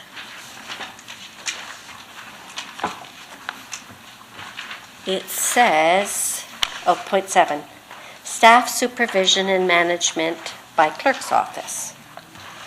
So what I would suggest is we have work expectations are established by the city, work direction and expectations are provided by assigned counselors, including supervision and management. I'm not saying that we get to rewrite the whole story and that there isn't policies that have to be adhered to. They have to be adhered to. But I think when it comes to situations like dental appointments and lunch times, those kinds of things, members of council should be able to manage in the same way as everybody else manages. When it comes to, here's the policy, the protocol, staff participation, attendance at council or organized community meetings require approval of both ward councillor. Well, quite frankly, I'm on a one-on-one model. There's no way that I'm going to ask Councillor Fertini permission if I want my assistant to assist me at a community event. It's just really inappropriate to suggest that. So I want to amend that protocol to say, or in the case of a one-on-one model, by the individual counselor. These are just little things. Maybe even in the 6.2. I don't know what the definition of supervision and management is, but maybe the supervision comes to the member of council and the management stays in the clerk's office, so that we are responsible for supervising our assistants on a day-to-day basis. But the management of the individuals still falls under the corporation, because there's corporate policy, there's HR policies, there's all of that stuff to deal with. So these are just little changes that put more authority back in the hands of the members of council, so that we do not have to ask permission for every decision that we make. Do you want to speak, Eddie? Through you, Chair, and respectfully to council, I mean, you've decided that these be corporate employees run by the employer. You're not the same as Joe Patari when you were asking those questions. Joe Patari is an employee of the corporation, and he has that authority to supervise and manage. Respectfully, I'm saying as soon as you get into supervise and manage, that can carry across many different areas, because you've decided that they be corporate.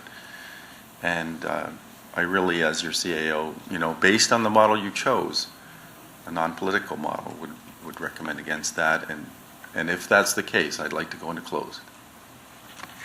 I'll put a motion in that we go into closed session. Okay. Can we run that by legal? Can we move on, Councillor Miles, until we find from legal whether we can or not? Okay, so in regards to workplace policies, where it says that out-of-office attendance at events during corporate hours and or after-hours work must be reported to the CLC in advance, I would like to amend that to simply say be recorded, and that if there has to be a policy in regards to, I would ask that the policy state that one community event per month is permissible. So 12 a year.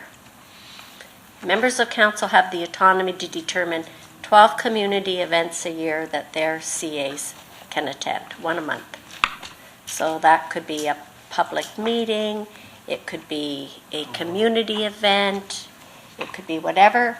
But if you're worried about abuse, if you're worried about decision making, I'd like to amend the policy to say 12 a year or one a month. Events that you're allowed to take your corporate community or your assistant to. 12 a year. That would be my amendment. One a month. Then it becomes the policy. Anything over that would then have to be approved by council.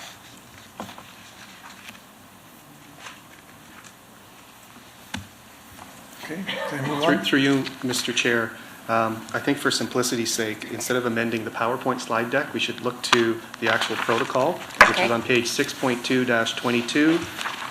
And specifically, if you can look to page 6.2-24, which speaks to council office staff. So if a motion is being considered by the committee to add another bullet point to basically say that, members of council are permitted to have their constituency assistant attend up to 12 community events per year, and anything above that is subject to council approval. That could be a bullet, if that's the will of committee, that could be added to something like this. Okay, I'm going to move that then, please. Now, through you, Chair, that's strictly council assistance, because one per month of show and tell with staff across the entire corporation is a bit heavy. So that's just your council assistance to... Yeah, just our council assistants. Okay, Councillor Miles, you finished? Yeah, other than, okay, so, members of council, I'd like to hear what Mr. Schlang has to say. But where do we, or how do we, create greater flexibility into these? Well, number one, there's got to be a separate policy adopted by council for one-on-ones, because this doesn't fit one-on-ones. So how do we do that? If everybody has to be the same, and yet we have one-on-ones and they don't fit into the policy, do we have a separate develop a separate policy for one-on-ones? I mean, I think the HR and our corporate policies are all in here, but as in the example that I said, you know, like our assistants say, constituency assistant for Regional Councillor Gail Miles and City Councillor Pat Fortini, but they're really not assistant to Pat Fortini. So, and Through you, Mr. Chair, the model that council has adopted today, the current model, allows for 2-to-2 or essentially can allow for a 1-to-1. But it's based on the premise of 2 elected officials represent the same constituents in the same geography. What the potential trap is for the elected officials and for the corporation is if 2 councillors decide to completely divide and be separate and apart from one another. At the end of the day, the 2 constituency assistants, whether they support the 2 councillors cooperatively or independently and individually, it's at a risk to the constituents because constituents are calling in and they're only dealing with half of the ward. They're only dealing with half the story. Our job as the administration is to be fair and consistent in how all of our employees treat all the constituents. So that is a difficulty. Having said that, we tried, I believe, when council reopened and made a decision back in 2015 on this, to allow for flexibility, to try and find that sweet spot where councillors can coexist and work together. And as Teresa has said during her presentation, we're working together and we want to work on agreements with each of the pairs of councillors where there is that sort of gray area so we can help define that within the context of an approved job description for the constituency assistant. Because whether it's a 2-to-2 model or whether it's a 1-to-1 model, there is only one constituency assistant job description, and that's the work expectations the corporation has for those assistants. okay, I don't know where to go with it because I do agree with you, but then I was supportive of the team approach from day one. I'm in a position where I'm on a 1-to-1 because Councillor Fortini wanted a 1-to-1. So, but I do think somehow when you're the 1-to-1 has to be more. If we're moving forward in this way, it needs to be more prescriptive for the one-on-one. So, if it's I'm going to have to try to move this along because we have 45 minutes and we have 3 or 4 more items. So, Councillor Miles, you've taken up a lot of time here. You know what? I understand that, but Councillor Gibson, you are not experiencing the same kind of issues and difficulties that I am and other members are. So, I don't know how. Perhaps maybe we should put deal this with off this. and come back with just a meeting just for this, if it's that important. Well, it's already, we're into the very end of the term, and this has been ongoing, and I would like some resolution. I would like council to make some decisions in regards to this, because as an individual, I have no authority. Only we can make these kind of decisions. So, I'm not, okay. Chair, I'm not sure where we're going here. I'm just, know Okay. we're spending an awful lot of time. Okay, and I'm going to receiving have to go and pick out pieces and then come back. But I would like to hear what move us in camera because it's germane to the discussion where we could hear from Mr. When Schlang. we hear from legal, we can go in camera if legal says so. Okay, can I move on? Councillor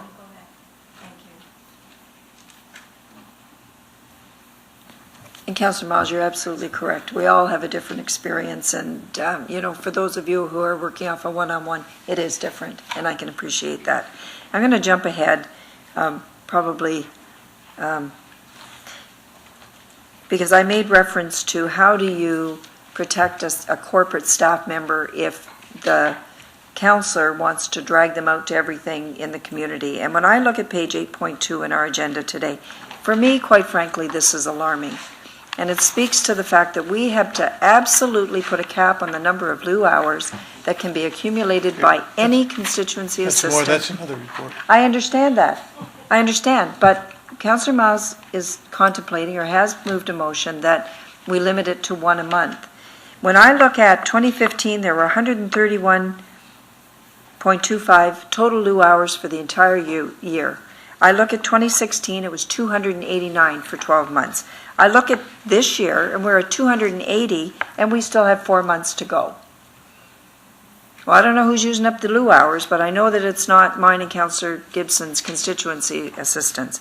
It's an average of 25 lieu hours per staff member and 35 lieu hours per month. That is unacceptable.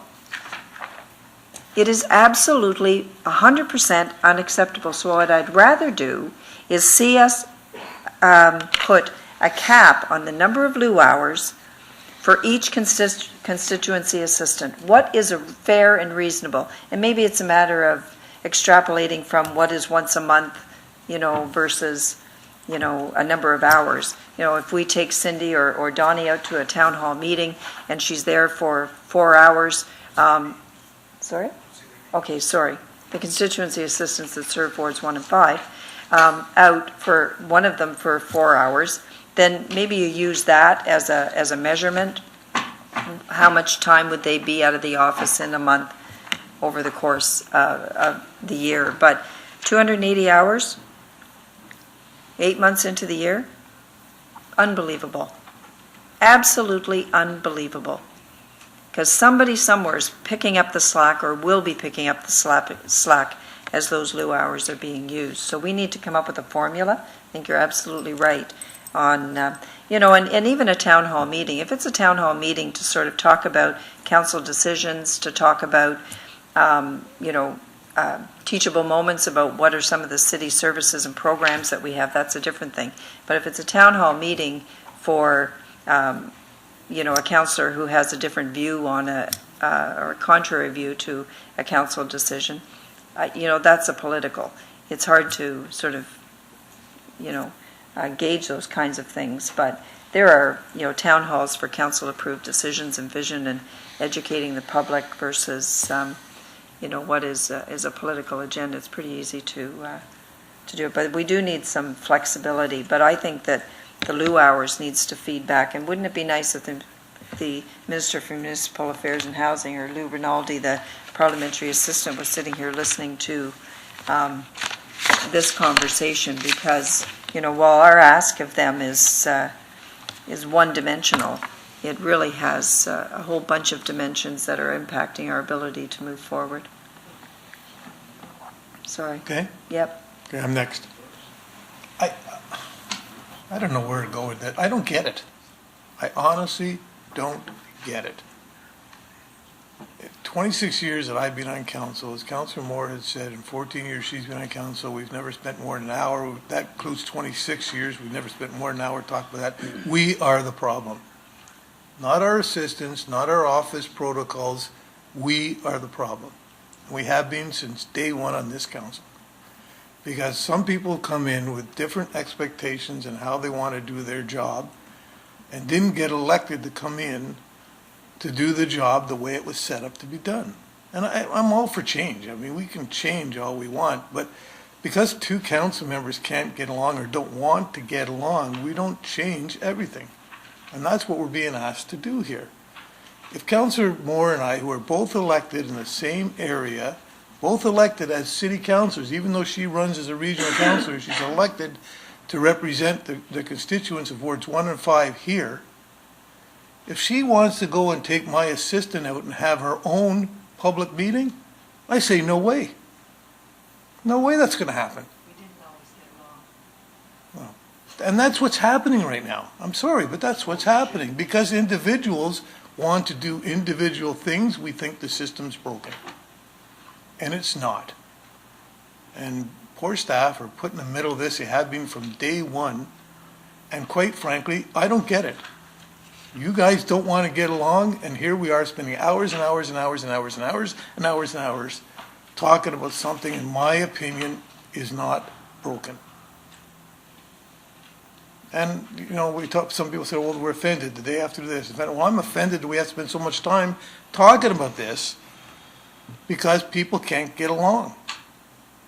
But I'm sorry, Councilor Miles, but that's what it is. And you were right from the beginning. I know you were trying to do things the right way, but your ward is unfortunately split the way the two of you do business, and so is a couple others. But that doesn't mean the system's broken. And I will never support political staff. I think it's just totally wrong. I want staff that have to answer to the corporation, to the guidelines and to the corporate policies of the corporation, and I don't want to have to manage them.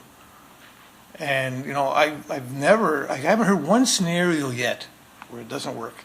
All I've heard is people complaining. If I'm going to assume, Teresa, if I came to you and said, Councillor Moore and I want to have a town hall meeting, and we'd like to bring one of our assistants out, you don't have a problem with that, would you? Then what's the issue? We don't need a motion that says we do 12 of these a year. When I think the system allows us to do it anyway.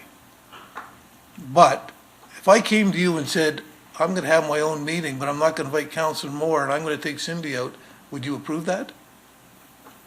No, you don't have to answer that. You don't have to answer that. I'm sorry to put you on the spot like that. I just don't get it. I honestly don't get it. And I've created a whole bunch more people who are going to speak and take shots at me, and that's fine. But it's us that's the problem, not the office. It's us right from the beginning. Thank you. Hi, through the chair. I guess I'll resist the temptation of some of the responses because I do feel if you look at other municipalities and municipalities which are similar to our size and our population,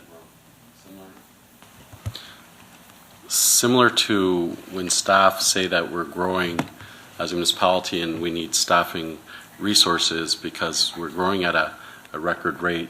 Also, as councillors, for us to maintain the jobs and the type of issues that come up. But with that said, and just one thing that interested me or got my ears when the CAO, and I think we'll get that in camera, but in terms of the relationship that we have with our staff in comparison with what a commissioner or an executive level person have the relationship with their staff. So I find there's, in that flexibility. So for example, I'm not fussed when my assistant wants to go grab a coffee or wants to go grab lunch and so on. I think in general that hasn't been an issue. But those are, I think the type of discretion that we're talking about. The flexibility. You can't come in at 8:30, come in at 9. That's fine. Though I think that's a little bit what we're talking about. Or, in general, I think things are improving, Teresa. When I come to you, and if you say no, you say no, and we can sort of address it, and that's sort of a little of the frustrations as well. But I got to tell you, this is, again, it goes back to, I agree with you, Councillor Miles. It's just really bizarre. You're at this, you have this authority, but then after you don't have this authority, it's like you're hampered. You're handcuffed, right? And essentially, we're not talking about anything that's out of, we're talking about like simple things. So, I just don't know in terms of, I guess, the big issue about attendance to events or meetings or so on or so on. I guess one of the questions begs, if I can't take my assistant, so when I go visit a park, I can request staff. I go visit something, I will request staff. I guess when it comes to loo hours, I don't know how that works. It's going to be, someone's going to have to take the loo hours because I'm going to go and get peppered on questions or stuff that sometimes I don't know. It's internal policy, it's stuff, and for me to note it, on one end, if we don't provide that flexibility, then we're going to have to seek assistance on another end.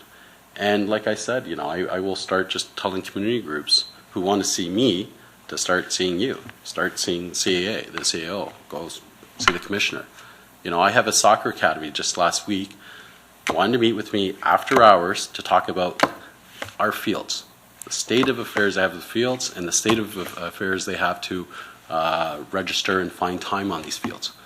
That's clearly a municipal issue. That's clearly a corporate issue.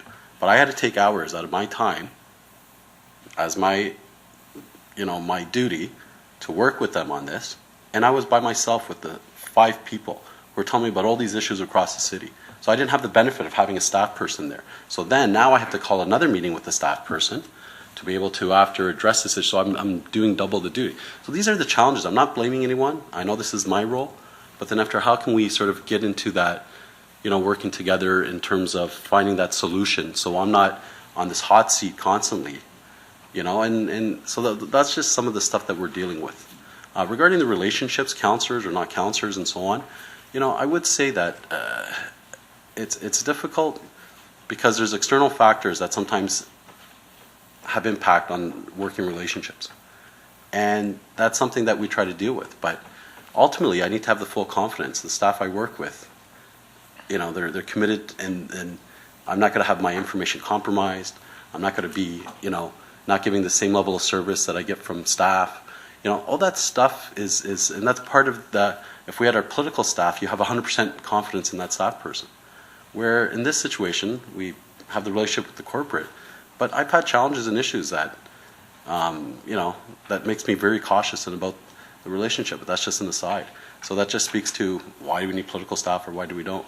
It's that trust relationship. So anyways, I'm going off on a tangent, but, Councillor Miles, thank you. And I do think that there exactly what you were talking about, that flexibility and changing maybe some of that might be staff direction to sort of come back with a proposal to find that flexibility based on some of our needs or based on the one-on-one model. Thank you.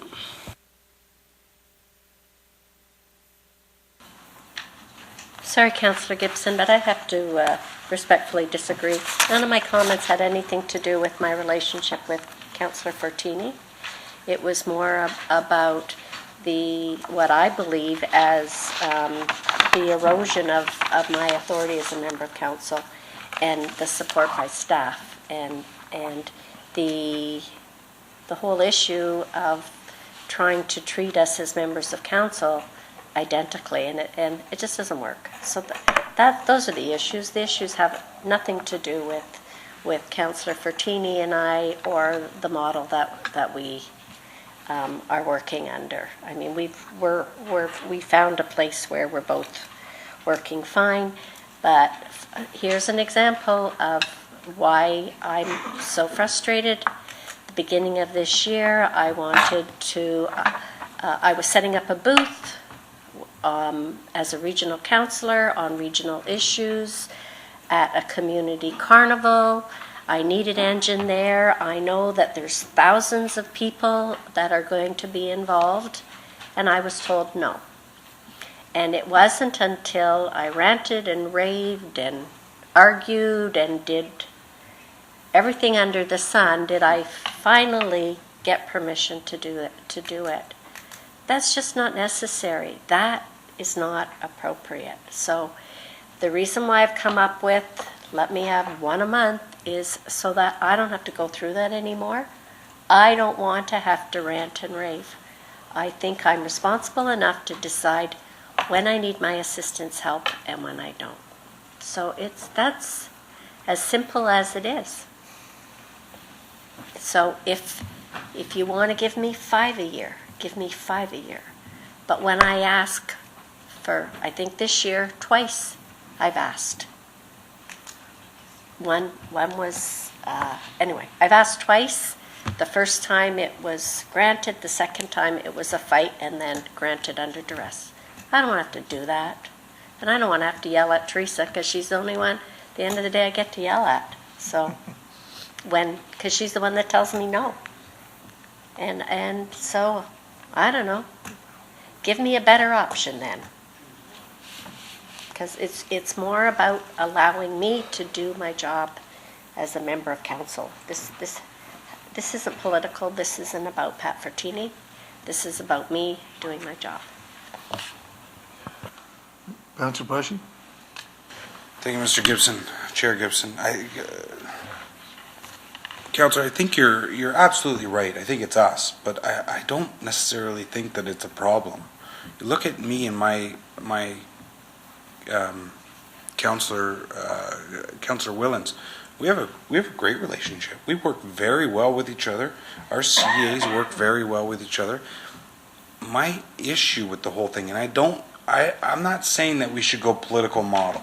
It's not my intent. I believe that should have been where we were striving to go before, but I can't say that that's where we should be going now. I'm looking for opportunities, and I don't think Teresa's ever come to me and said, "No, Councillor, you can't do that." And I think everything is working fine. I dread the day that if by any chance Teresa does come to me and say, "No, Councillor, you can't do that," because I'm a director of this corporation. Councillor Moore, you said there's other directors of the corporations that don't deal with the issues that, and that was when Councillor Miles, you had thought Councillor Miles was going one way in terms of supervision and management. That's completely has nothing to do with, I think, where we are. Directors of other corporations, they tell their assistants to do something, and they just do that. That's the private sector. In the public, I think it's really different. Is all I'm saying. So I said it from the beginning of these meetings that there just needs to be flexibility, and no other councillor is going to tell me what I can do or how I do my job, and that's what it comes down to. It.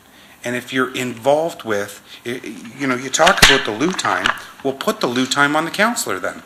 Have the councillor justify that time to their constituents.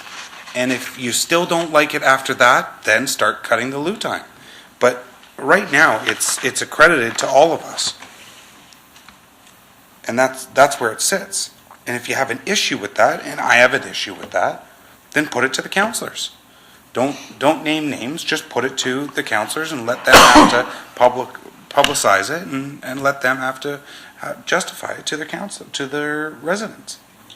And at that time, if you still don't like the amount of loo time being accumulated, because we do have a responsibility to all the taxpayers, then at that time we should cut the loo time and figure out a way to handle it then.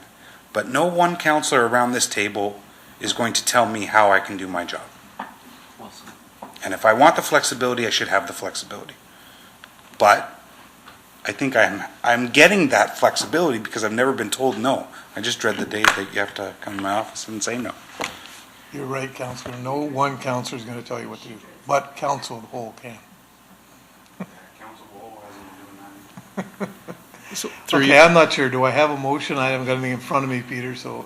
I want a motion to move in camera to get the information. Okay, did we find out whether we could? Through you, Mr. Chair, we can on the second item, which would be a personnel matter about an identifiable individual and employee negotiations and labor relations, the same reasons as the first item. I just wanted to, and I don't know if that's the will of committee to do that now or after we finish the balance of the agenda, but I just want to sort of try to end the conversation to, I hear what Councillor Paleshi and others are saying, but at the end of the day, all 7 of you sitting there and all 10 of you in total, individually, have no authority to do anything unless council gives you that authority and or statute gives you that authority.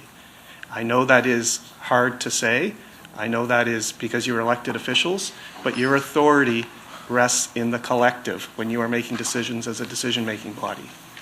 Unless council were to say, Councillor X, you have authority to do this, you have no authority. Okay, Peter, look what you just did. Guys, Councillor Percy, you've talked like 3 times. Councillor Miles has talked like 3 times. We're still the same item. Councillor Fertini. First time, John. I know. That's why I'm looking at that. I appreciate it. I'm just listening. But we're going in camera. It's 11:30. We have other meetings. I have 2 or 3 other meetings. So maybe we should make a different discussion another day on this. And, we're here till 12 o'clock. Yeah. So and I have another meeting at 12:30. So and if we're going to go and finish this agenda, go in camera, we're going to be there until 2 or 3 o'clock today. We have me. I'm going to try to get us through the next items before we that's all go I'm in asking. camera, because there is an in-camera session Is it anyway. Councillor Pleshy, can you be very quick so we can get to the next item? Be extremely quick, Mr. Chair. Thank you. Peter, I get it and I agree with you, but you have to understand that there are differences to that. When you make that statement, that means I can't even talk to staff without council's authority. Through your chair, and that's what the protocol's trying to do, and we have allowed a lot of flexibility. We have provided some leeway, and actually I've worked with staff over the last 9 months. If it's a quick answer, like a quick data answer, we could do that. But if you're directing staff the way you want to here, that's why we're just trying to develop a protocol. Okay. Councillor Miles, quickly, please. Never mind, let's go in camera, or let's deal with it. This is, Okay, we'll move on then to the next item, and then we'll try to get to as much as we can get in camera before 12 o'clock. Otherwise, we're going to have to call another meeting to finish this agenda. The third item is 6.3, a presentation by Teresa again. Result to a motion that was made during the 2017 budget deliberations. Council had resolved to undertake a benchmarking exercise of similar sized municipalities to determine the cost of each councillor to the taxpayer, including expenses such as the support staff and office expenses, and also to report back on communications support for the members of councillors in similar sized municipalities, which I believe Stratcom will provide further information on that a little later. When we went out with this benchmarking, we sent it to a number of Ontario municipalities as well as major urban centres across Canada. Not all responded, but listed in your agenda are the municipalities that did provide a response. Oh, sorry. So as you'll see, Burlington, Hamilton, Mississauga, Oakville, Ottawa, Toronto, and Vaughan responded, and then Edmonton, Montreal, Regina, and Winnipeg.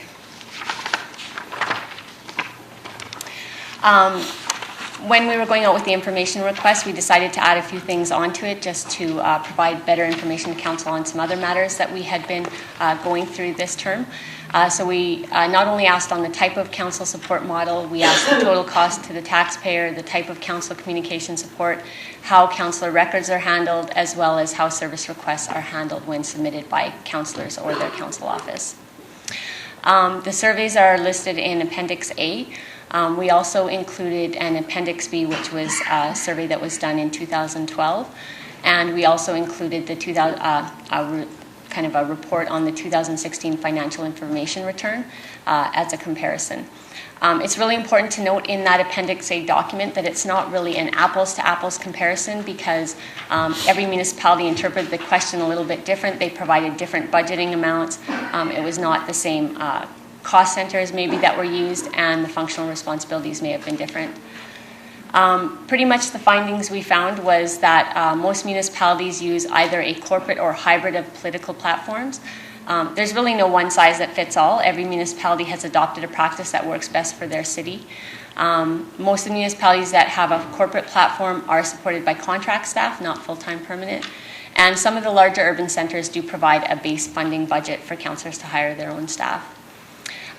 Again, although it wasn't an apples-to-apples comparison between the Appendix A and the financial information return, it's pretty consistent that Brampton has one of the lower cost ratios.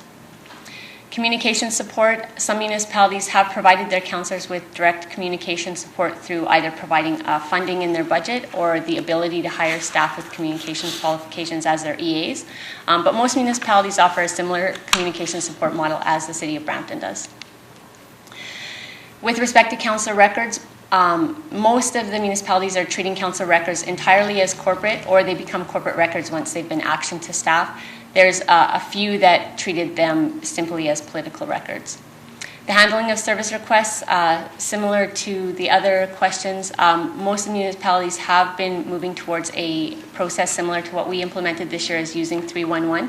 And most of them, in fact, very few of them don't have an option that you can include staff. They all want to have an ability to include staff in that process, reaching out to staff on certain service requests as well in the escalation process. But the base starting is through a 311 service request model. Okay, Councillor Miles? Yeah, thank you. Very much. So could I ask you about this policy where, and I know we spoke about it, but that if a member of the public contacts us and they want us, they say, I've got a problem with blah, blah, blah, blah, blah. This policy that we adopted that said you have to get back to the person and ask them if it's okay for us to communicate their concern. So when you and I talked, you had said, no, we don't have to do that. Right, and so I was actually misinformed that. So what happened was as we moved to the service delivery process, we determined that the call logs that all of the counselors get have a section on there that says personal information consent. The CAs have been using that since it was implemented probably early 2016 as their ability to say that they've obtained consent from residents to provide to the departments. However, on that call log, those were all calls that came into 311 directly. And 311 has a disclaimer message when you call it that talks about the collection of personal information and the fact that that information may be shared with corporate staff. That consent piece on the call log was implemented by the previous council office manager as an intent for the CSAs in Service Brampton to ask residents if they were okay to share information with both ward councillors. And that's all that was. But that seemed to be a misunderstanding of the CAs, and the CAs were using that as the consent to share information. So that all came about when we had our first team meeting with Service Brampton about the service delivery. I did not realize until after my conversation with you that that had actually been a directive from Peter early on, before I started a couple of years ago, that the staff needed to obtain consent when calls came in on the 2616 number or the direct council numbers, because people are thinking they're calling their councillor. It's a private conversation. They don't necessarily want their information to be shared anywhere. So now that the 2616 number is going through 311, I actually did a test on that number as well as councillors' numbers, and that disclaimer that's on 311 is not on those numbers. So in that instance, we still do need to ask to obtain consent from an individual to forward it to staff. We could look at putting that disclaimer on that 2616 number and councillor phones. There's a little bit of just consideration. For example, it's a 10-second message, so it would be that 10 seconds per call before somebody got a live person, as well as then all constituents would be under the impression when they called you as their councillor or that 2616 number that their information may not necessarily be subject to the councillor resident privilege. So just things that we could send out by email and have council consider and think about how we want to move forward. But at this time, any calls, we don't really have a way to track through the call log to put on in a timely manner where that call started from at the council office, the constituent 2616 council office number or the 311.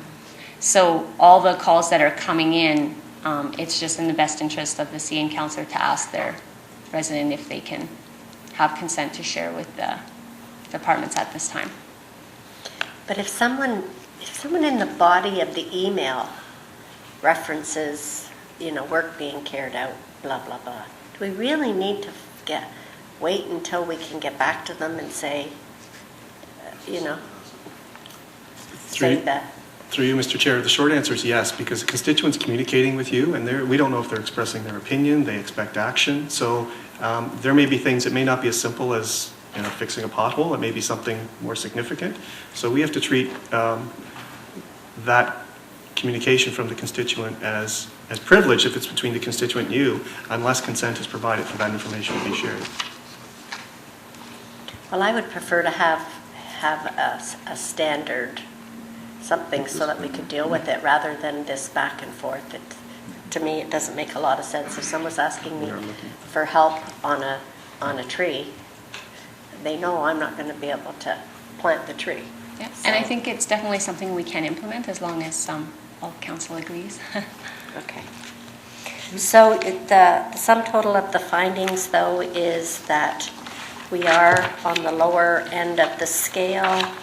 And in regards to, did you benchmark in regards to reporting relationships between CAs and members of council? So in the actual appendix, it does kind of give an idea of some of the ones that we're reporting. So where it says it's corporate, the staff is reporting to a corporate manager. Where it's a hybrid or political, the staff is reporting to the councillor. Okay, well, I can't read these even with my glasses on, so maybe I could have a bigger copy. Or maybe we can blow it I up can into- provide that for you after. So, Okay. Brampton, Burlington, Mississauga. Although Mississauga, as far as I understand, their assistants are reporting to their councillors. Their response to me was that they were corporate, so I'm not sure if they misunderstood the context. I did not follow up on that. Oakville is corporate, Ottawa is corporate, Vaughan is corporate, Edmonton has a hybrid corporate political model, Regina is corporate. So, Teresa, even though it says they're corporate, that doesn't really define the role and responsibility between the CA and the councillor, right? So most of the corporate ones, and I can provide the actual responses or a summary of the responses, said that their corporate staff reported to a manager or the clerk within that department. So if they were political, they were reporting directly to the councillor, and if it was a hybrid, there were some municipalities that were moving more towards a political, but because of staffing and contract and employment agreements, some of the staff was still corporate and some were political. Good, thank you. Councillor Pleshy? Really quickly on the privacy and constituent phoning in, I get a lot of residents calling and saying, there's a problem with my neighbor, this is what it is, I want you guys to deal with it, I don't want to be involved because I don't want them to know that I was involved or I blew the whistle. If they were to phone the lines and give their to say yes to their information being shared, is that now, I know it's corporate, but is that now public knowledge as well? Can somebody find out that way? Through you, Mr. Chair, no, because we maintain confidentiality of complainant information Okay. in our call center. Okay. And then just on the assistants being corporate or I guess political, a lot of these report to councillors. But I think that, and I think you nailed it with Mississauga, and I've talked to them about it before. Yes, they report to their councillor, but really the management, the responsibilities and everything stay with the clerk's office. So I think I can see where there is confusion there. The CAs or the EAs feel like, I'm calling they're really calling their counselor to say, hey, I'm going to be 5 minutes late, but then sending a message also to city clerks to say, hey, I'm running 5 minutes late. Like it's really a dual partnership there is how it's been, I've been led to believe from Mississauga. Okay. And I didn't follow up on that, sorry, I just Yeah, took no, the that's good. responses that came in. Thank you. Okay. Councillor Pleshy, can you move receipt of the Yep. report? All in favor? That carries. Next item is report from Aaron on strategic communications. Aaron, you want to give us a quick overview?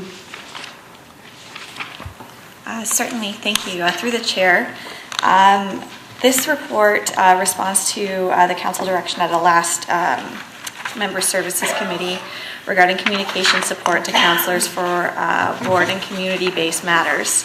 So what we sought to do through this report is really two things.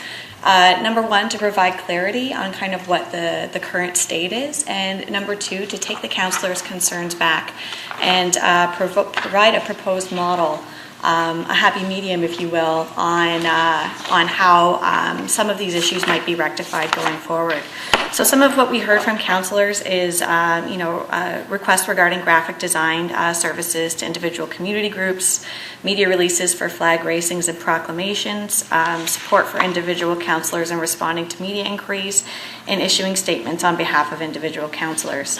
So in terms of finding that happy medium, really there's two kind of streams we've been operating to this point. Number one If it's a city-led corporate initiative that's been approved by council through either a formal motion or a city-approved program or service through the budget, of course, there's no question.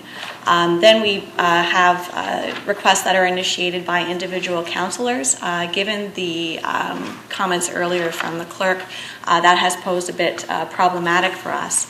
However, there have been instances over the past 6 months where we realized that even though there are requests coming from individual councillors or a community group vis-a-vis individual councillors, they are helping to promote an individual, a city-approved objective or service. I think a good example of this is that if a cleanup happens in the community and it's during a citywide, say, spring cleanup, city-approved fall cleanup, surely we can, from a community engagement and community development perspective, provide a better level of service that connects that group to the overall citywide program and initiative.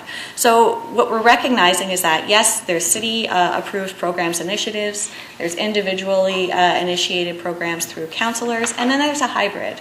There's those that do come from the community. They aren't approved by all of council, but they are helping to address a policy objective that is approved by all of council. So what this does is really to propose that three-tiered model to provide clarity around what a city-approved initiative is, to provide, see what we can do where something is being initiated by a councillor. If there's off-the-shelf materials or information that could be provided. Certainly, as the CAO said, if it's a quick request, that's not an issue.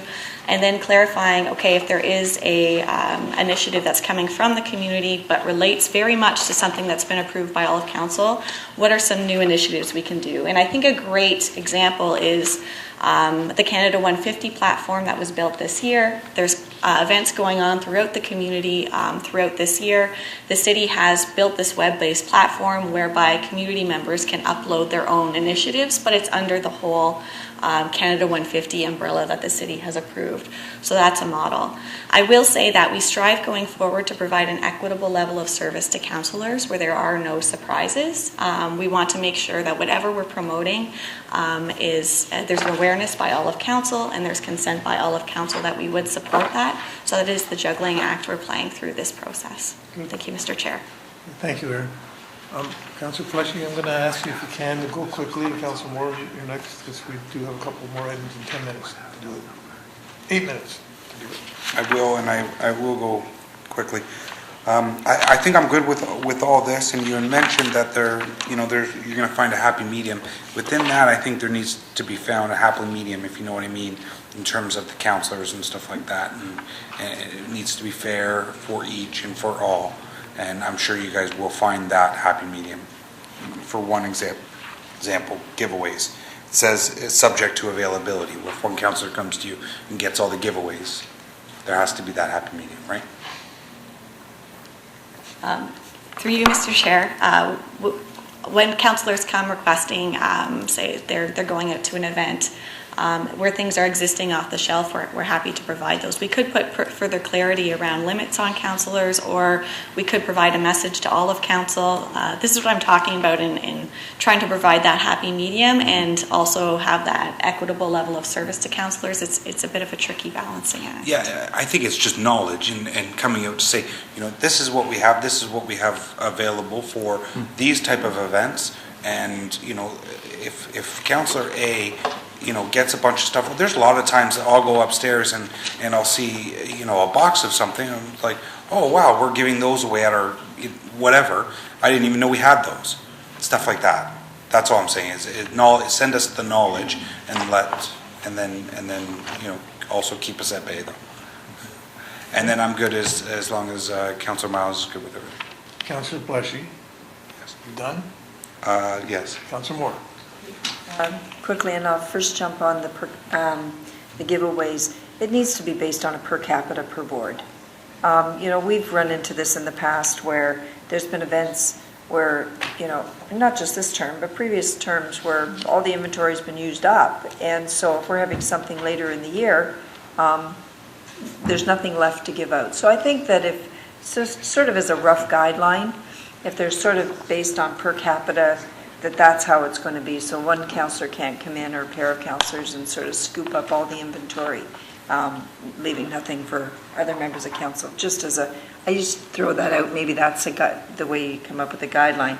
I think absolutely the city approved initiatives.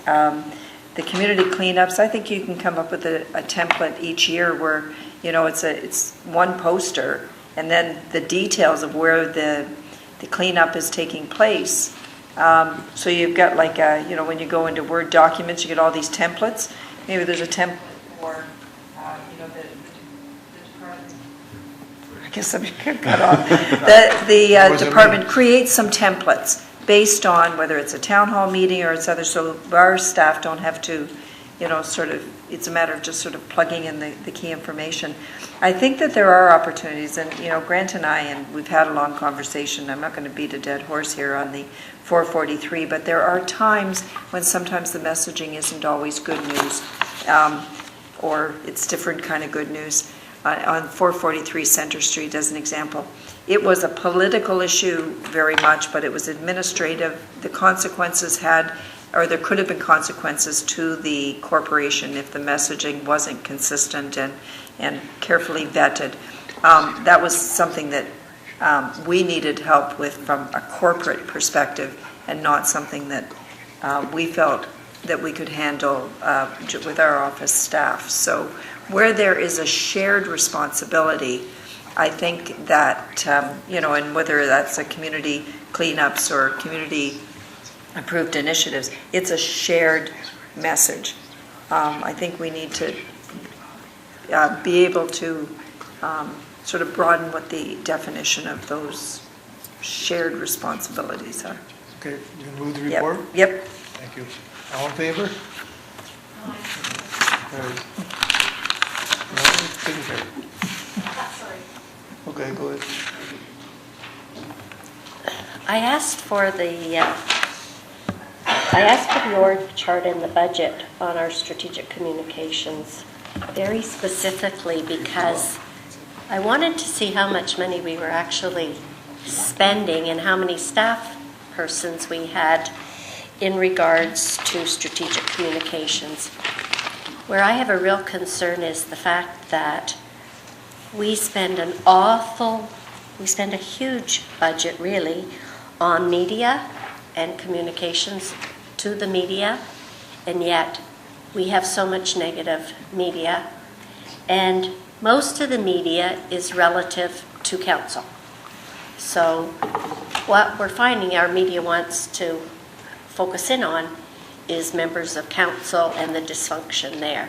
So all of the money that we're spending on media relations and media communications, for the most part, I don't think is really having the kind of impact that we want it to have. And yet, members of council, where they want to focus on, we do not have any support in order to turn to the corporation in order to get support for initiatives or programs. I'm not talking political stuff. I'm just talking more in terms of all of the great good news stories that really do happen, and they're not going anywhere because at the end of the day it becomes a negative story. So, I mean, if we look at Manager of Communication Advisory Services, we have 7 senior advisors on communications, and we have 2 specialists on communications on that side, and then on the other, a coordinator for community engagement, another one, special media, senior coordinator for media, and yet members of council can't get any support when it comes to media. That's private.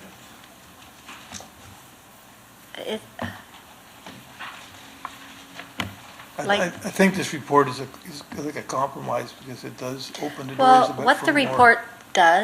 report does is it says, okay, we're going to allow you to use city templates for specific community events as long as they tie into community or city priorities that the city has identified. But I think that other than that, I don't Aaron, know. did you want to respond I don't know quickly? what more is in here, We've but got 1 minute, then I'm going to have to make a decision where we're going from here. Through the chair, when media queries are related to what the city is doing or city decisions, we're certainly happy to provide that support. And when we do receive questions from the media, we have established a media alert service so that every member of council knows what it is we said and has that information available. Where we run into some problems in terms of equity and transparency with members of council is when these questions come in and they're related to what a member of council thinks about an initiative or how it relates to their record going forward. So that's kind of the happy medium we're trying to establish there, making sure that when there are questions about corporate decisions, about a council decision, that those messages are available to every member of council in an equitable fashion. Okay, time is up. Does committee want to continue on to 12:30 to get through this? I cancel my next meeting. Councilor Moore, are you okay? Councilor Miles? yeah, I'm okay. Okay. Councilor Fatima, you have to leave? Well, at least have quorum. Is it okay with staff? Can they stay till 12:30? You guys okay? Okay, then we'll, Councilor Moore, move a motion to continue on to 12:30. Thank you. All in favor? Thanks. Carries. Okay, so I'm going to bring up the issue of the,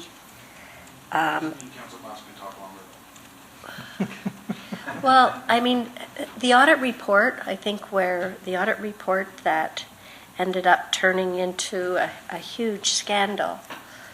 The media had the information prior to. The media gets a press release from the mayor's office, usually prior to. And then it comes out, and it's the way the report is written, and the statements in the report are absolutely inaccurate. And yet we as a city didn't immediately respond and say that report isn't accurate. So members of council, we end up trying to correct the information in the media, and then we're tarred and feathered as members of council. So I just, we're spending nearly $4 million to create this a positive corporate image, and it's not happening. It's just not happening. So, Aaron, do you have a response for that? Certainly, through the chair. So when requests for corrections, we do monitor the media on an ongoing basis for factual errors. At that time, when we look at reports, we do take a look at the other inputs the reporters received, whether or not there's going to be room for interpretation in what we're requesting. If it's completely fact-based, factual error, time, date, location, that's never an issue. There's always a risk when you do get into the realm of interpretation that it does carry on the narrative longer than it should and starts to incite a debate. So whenever we look at requests for correction, we're very mindful of that risk and the risk to the corporation. I'm not sure if that's helpful. well, I mean, that's the one that comes to mind, but I just think that we need to be a lot more proactive as a corporation, and I know it's difficult for me to find specific examples now, but when I look at the amount of staff that we have that are dealing with the media and with communications, I don't see the justification. So maybe that's a subject to talk about at budget, but it's a lot of money for one newspaper. Well, it's not one newspaper anymore, is it? There's a number of mixed media out there, but where Brampton certainly isn't getting the kind of positive media that we should be getting based on the amount of supports that we have, and it does concern me that members of council do not have any kind of media support at all if we're responding to the media or anything else. So, anyway. Okay, so I had a motion to receive the report. All in favor? That carries. Next item. Receiving it, approved? Is that the word we should have used? Sorry, through you, Mr. Chair, there is a recommendation number 2 to approve the Yeah. three-tier approach, if that's, So the motion was to approve, yes. And there's no flexibility based on situations? Well, Do we have flexibility? I think Do we the, have no flexibility? I think the report kind of gives a little bit of flexibility in it. That's the way I read it anyway. Okay, well, I'll take a closer look Okay. at that. All right, the next item, Councillor Miles, is yours, per diems. Well, this is another situation where I find that, as a member of council, I keep being told no, can't do something because it's against policy or protocol. And for instance, when we were going to AMO, I asked my assistant to inquire about a per diem, and I guess they were told in a staff meeting that we don't get per diems, and it was against council policy. And then further, we were told that, or my assistant was told that, we discourage it. We get some clarification from staff then? I didn't know that had changed. Through the chair, so the mayor and council expense policy has not changed. So the per diem for travel or the travel advance is still allowed. I think the communication was around the fact that we've had one-on-one discussions with council during the year, and we will be revisiting the mayor and council expense policy. And that may be one of the things that may be taken off going forward, just because if we look at statistically, since 2014, the per diem and advance has actually only been used 2 or 3 times. And so one of the discussions we had, and again, it'll come back to council in terms of the approval for changes, but administratively, does it still make sense to have the advances in there? But as it stands today, the policy has not changed. So why was my assistant told we couldn't apply for per diem? Through the chair, there may have been some miscommunication, but the policy as it stands right now is still travel advances are allowed under the current policy. Okay, so I went to apply for per diem, was told no. And then when I took all of my receipts and submitted them, the finance staff have told my assistant that we can't apply for specific meals if meals were provided by the conference. But when we were at AMO, for the most part, we weren't able to go to the conference because we were at other events. Whereas if it had been a simple per diem, it would have been easy. Sure. But we were denied, and now every single item is being told. I think one of the things we're told that we can't apply for coffee or whatever, but that normally is part of what you get in a per diem. So it's just, again, it's like all of a sudden, sorry, that's against the policy. And where do we go with this? Through the chair, we'll take it back. We'll just have a look at it, but we will address it again. But the policy has not changed as it stands right now. I think, members of council are the ones that make the policies, and we shouldn't be told it's against the policy if there is no policy. Sounds like there's been a bad So through the chair, miscommunication. I got to take accountability for this, so I apologize. We'll take a look at your documents with Z and see where we're at. Okay. Councillor Blushing? Thank you, Mr. Chair, and you're going to fix that, and that's good. I request that we look at how much our per diem is. I believe it's $75, and I think that's one of the highest. I'd like to see it lowered to 60, which is relative to all other municipalities.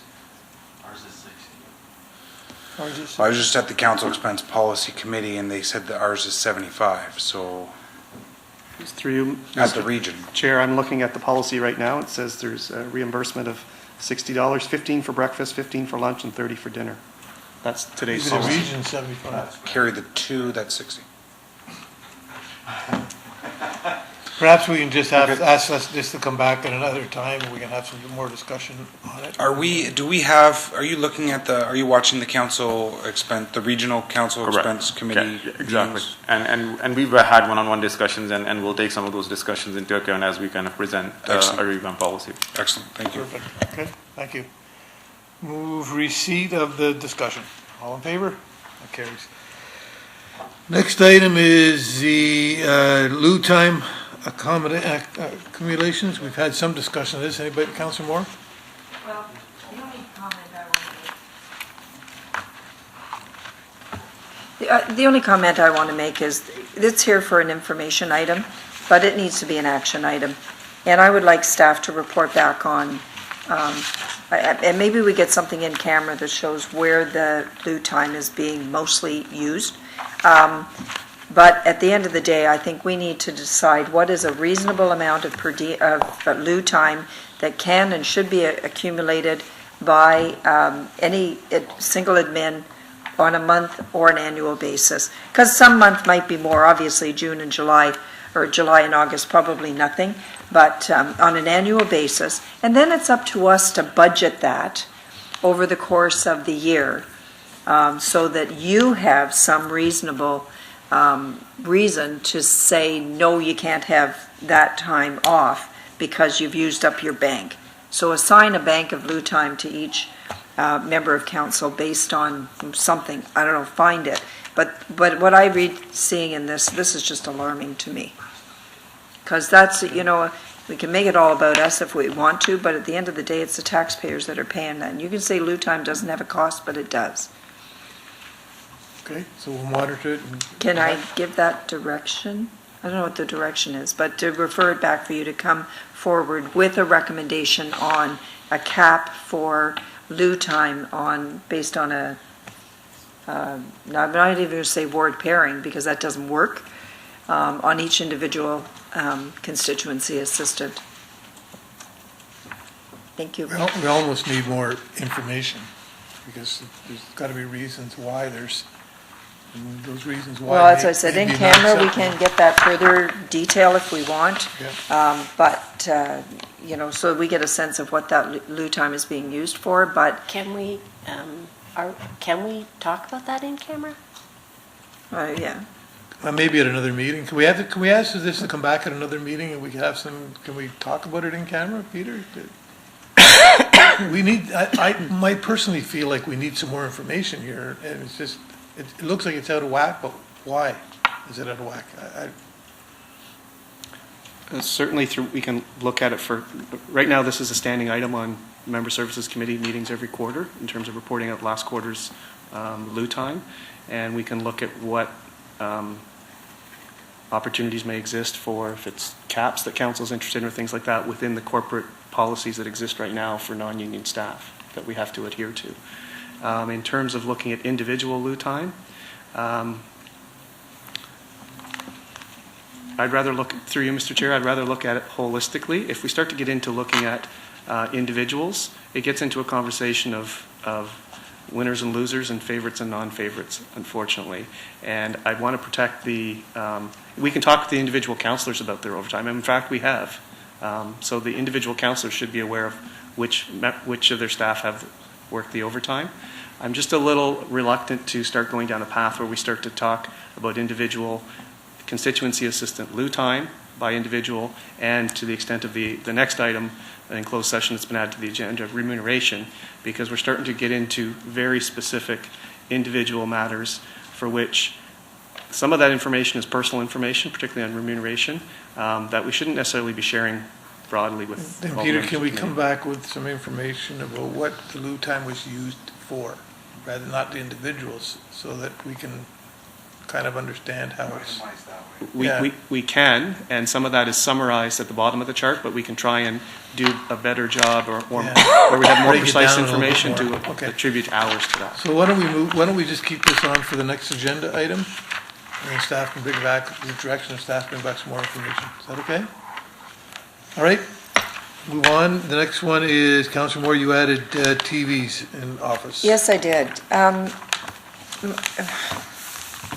At the beginning of this term, every member of council was very clear on what was the technology that was available to us, a laptop, a PC, an iPhone, a BlackBerry, whatever. TVs were not on that list.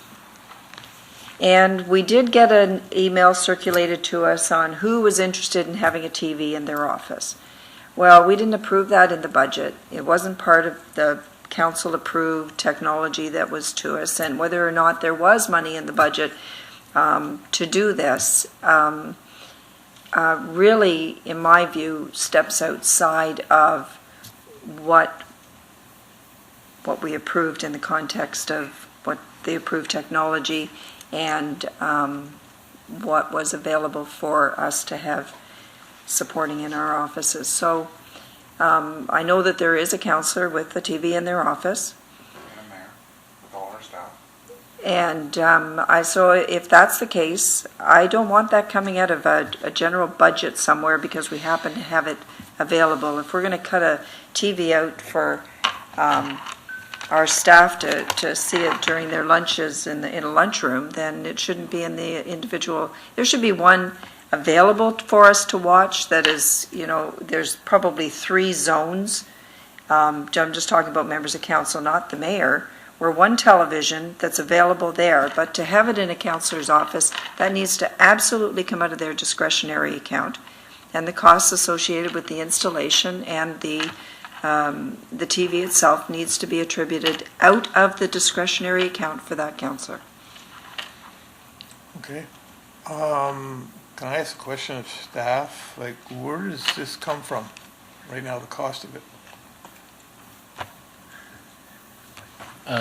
Through the chair. So as part of the renovations that resulted in members of council moving up to the 6th floor, there had been some discussions with some members of council requesting staff review the possibility of adding TV screens either in the offices or, as Councillor Moore, I think, suggested, in sort of the shared hallways outside the councillors' offices. And so staff are reviewing the request. We're also looking at alternative options. For example, there might be some very cost-effective option as simply adding a second monitor to an office desk where you could stream CP24 because we've got access to the internet. You can just stream off if that was a desire that a councillor would want. So we're looking at all those possibilities right now. We're costing that all out. And we will be coming back with some communications to members of council. Okay. But well, if I don't know who's on the board here, but that's a council decision. That's a council decision. Yeah. I'm going to agree with Councillor Moore. This wasn't something that council approved, and it wasn't something that we were told at the beginning we could have. So if an individual wants to have a TV in their office, go for it. Pay for it out of your own discretionary. And that goes for the mayor's office too. I don't think the citizens should be paying for TV. I don't see a need for it, quite frankly.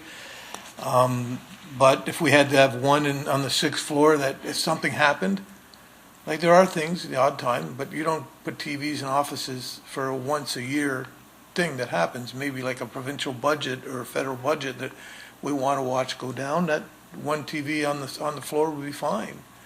So I don't know whether, Peter, we need a motion to move that the cost of the TV and the cable comes out of the council members' discretionary, or how do we do that? If, through you, Mr. Chair, if that's the will of committee as a recommendation, it really then is an amendment to possibly one of, or 2 policies. There's the council expense policy, but also there's the policy on council office equipment, furniture and technology, which speaks to member of council entitlements at the beginning of the term and what's matters that they expense them through their discretionary account. So it could be an amendment to that. The TVs weren't in that. To my knowledge, TVs weren't contemplated. It was more technology.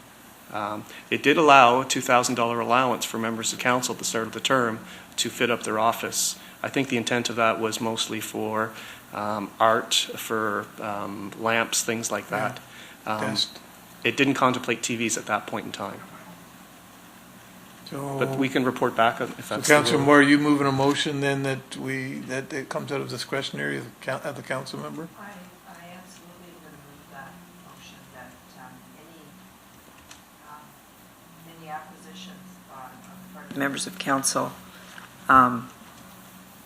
and the cost of installation, and particularly the television. I think that's, we were surveyed by email, and I didn't really see in the responses from other members of council that there was an overwhelming desire for this. And there were questions at that time of how it would be funded. So I do think in the interest of transparency, it needs to be, the cost of the installation and the equipment itself needs to be, And the cable to. as I said, cost the for installation and. Al, do you want to jump in? I saw a finger. I just, through the chair, I just wanted, if we're going to go down that path, if we can also, because we just want to make sure that if there is going to be sort of an individual budget that's going to be utilized for the cost of such a desire, that we are very specific that it has to meet specific corporate standards. The last thing we want is for folks to come in, bring their own TVs, put their own stands up on the wall, and then we have issues from a health and safety perspective, liability No, I think perspective. this is what council the motion is saying, is that if an individual wants it, and they ask you guys to put it in, they put it in, but it comes out of their discretionary. Nobody's Yeah. trying to stop them from having it, it's who pays for it. No, we shouldn't be bringing in our own and setting it up. We shouldn't be bringing in bar fridges and putting them in our office or any of that. I know, the temptation, there's times, but no, we shouldn't be doing that. It should be approved, just like you don't support any technology that we buy separately. And I think that that's reasonable. But any decision to move in that direction is a council decision, and we'll deal with it. You know, we're not in our offices to watch Treehouse on demand, so thanks. So the motion is that any cost attributed to the TVs would come out of the council members' discretionary fund. Is that correct, Councilman? Okay. Does that make sense, Peter? Yes, that's the little committee. Okay. Councilor Miles, did you want to speak to it? I want to know whether or not initially the councillor, is there only one councillor who has a TV? Well, we understand one does, but the mayor's office also has. So, well, I just want to know what were they told originally? Were they told that it would be covered by the corporation and all expenses? Because if they were, then we got a different scenario here. Through the chair, I'm not sure which councillor has a TV in their office. Oh. I know who does. But under what grounds was it purchased? Can we find that out? Through the chair, we will do some investigative work and we will bring it back to the next Member Services Committee. Policy. I mean, if they were told it's okay, you can't really go back now and say, sorry, changed your mind. Well, but I don't know. All we're saying is where the costs come from, not that they can't have it. That's all. I know, but at the time, if they were said it's a corporate expense, we can't really say, council changed or it's been changed. That's just, I know it wasn't approved, but I was just saying. Through you, Mr. Chair, just if I could help as well, if there is a request for a report back, then that can address the potential funding sources, because there's also minor capital budget that's available for the council office. The reason I say that is because the discretionary account for the members of council, members will recall, that has been reduced to approximately 22,000, 23,000 for the term of council. So when you spread that out over 4 years, there's not, there may not be enough money. Okay, Councillor Plashy?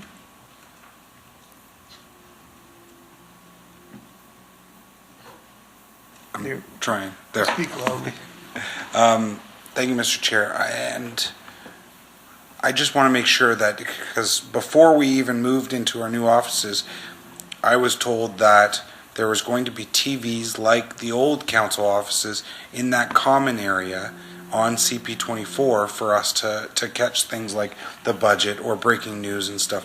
This doesn't affect that, right? We're still going to have TVs in those common areas.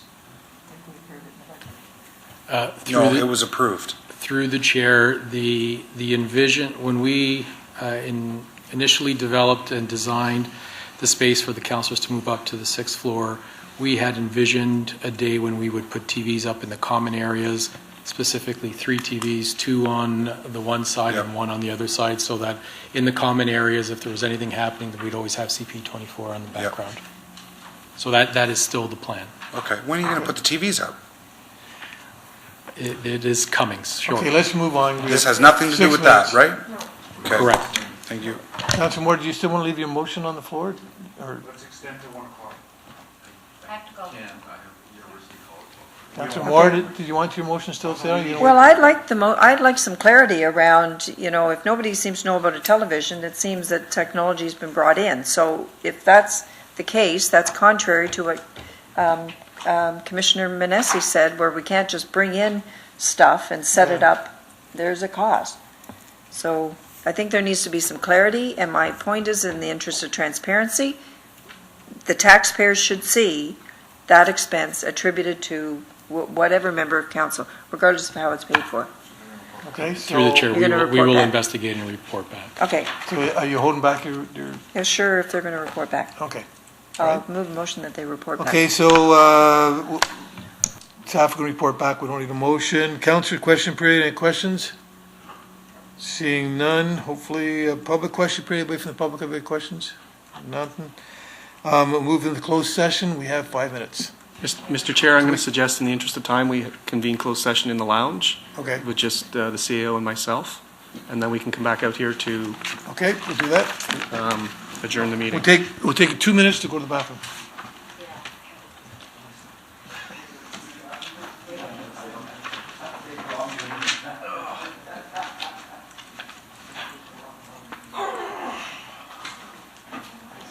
Councillor Fortini left. Councillor Fortini left that, so.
members of committee. There were 2 items in closed session.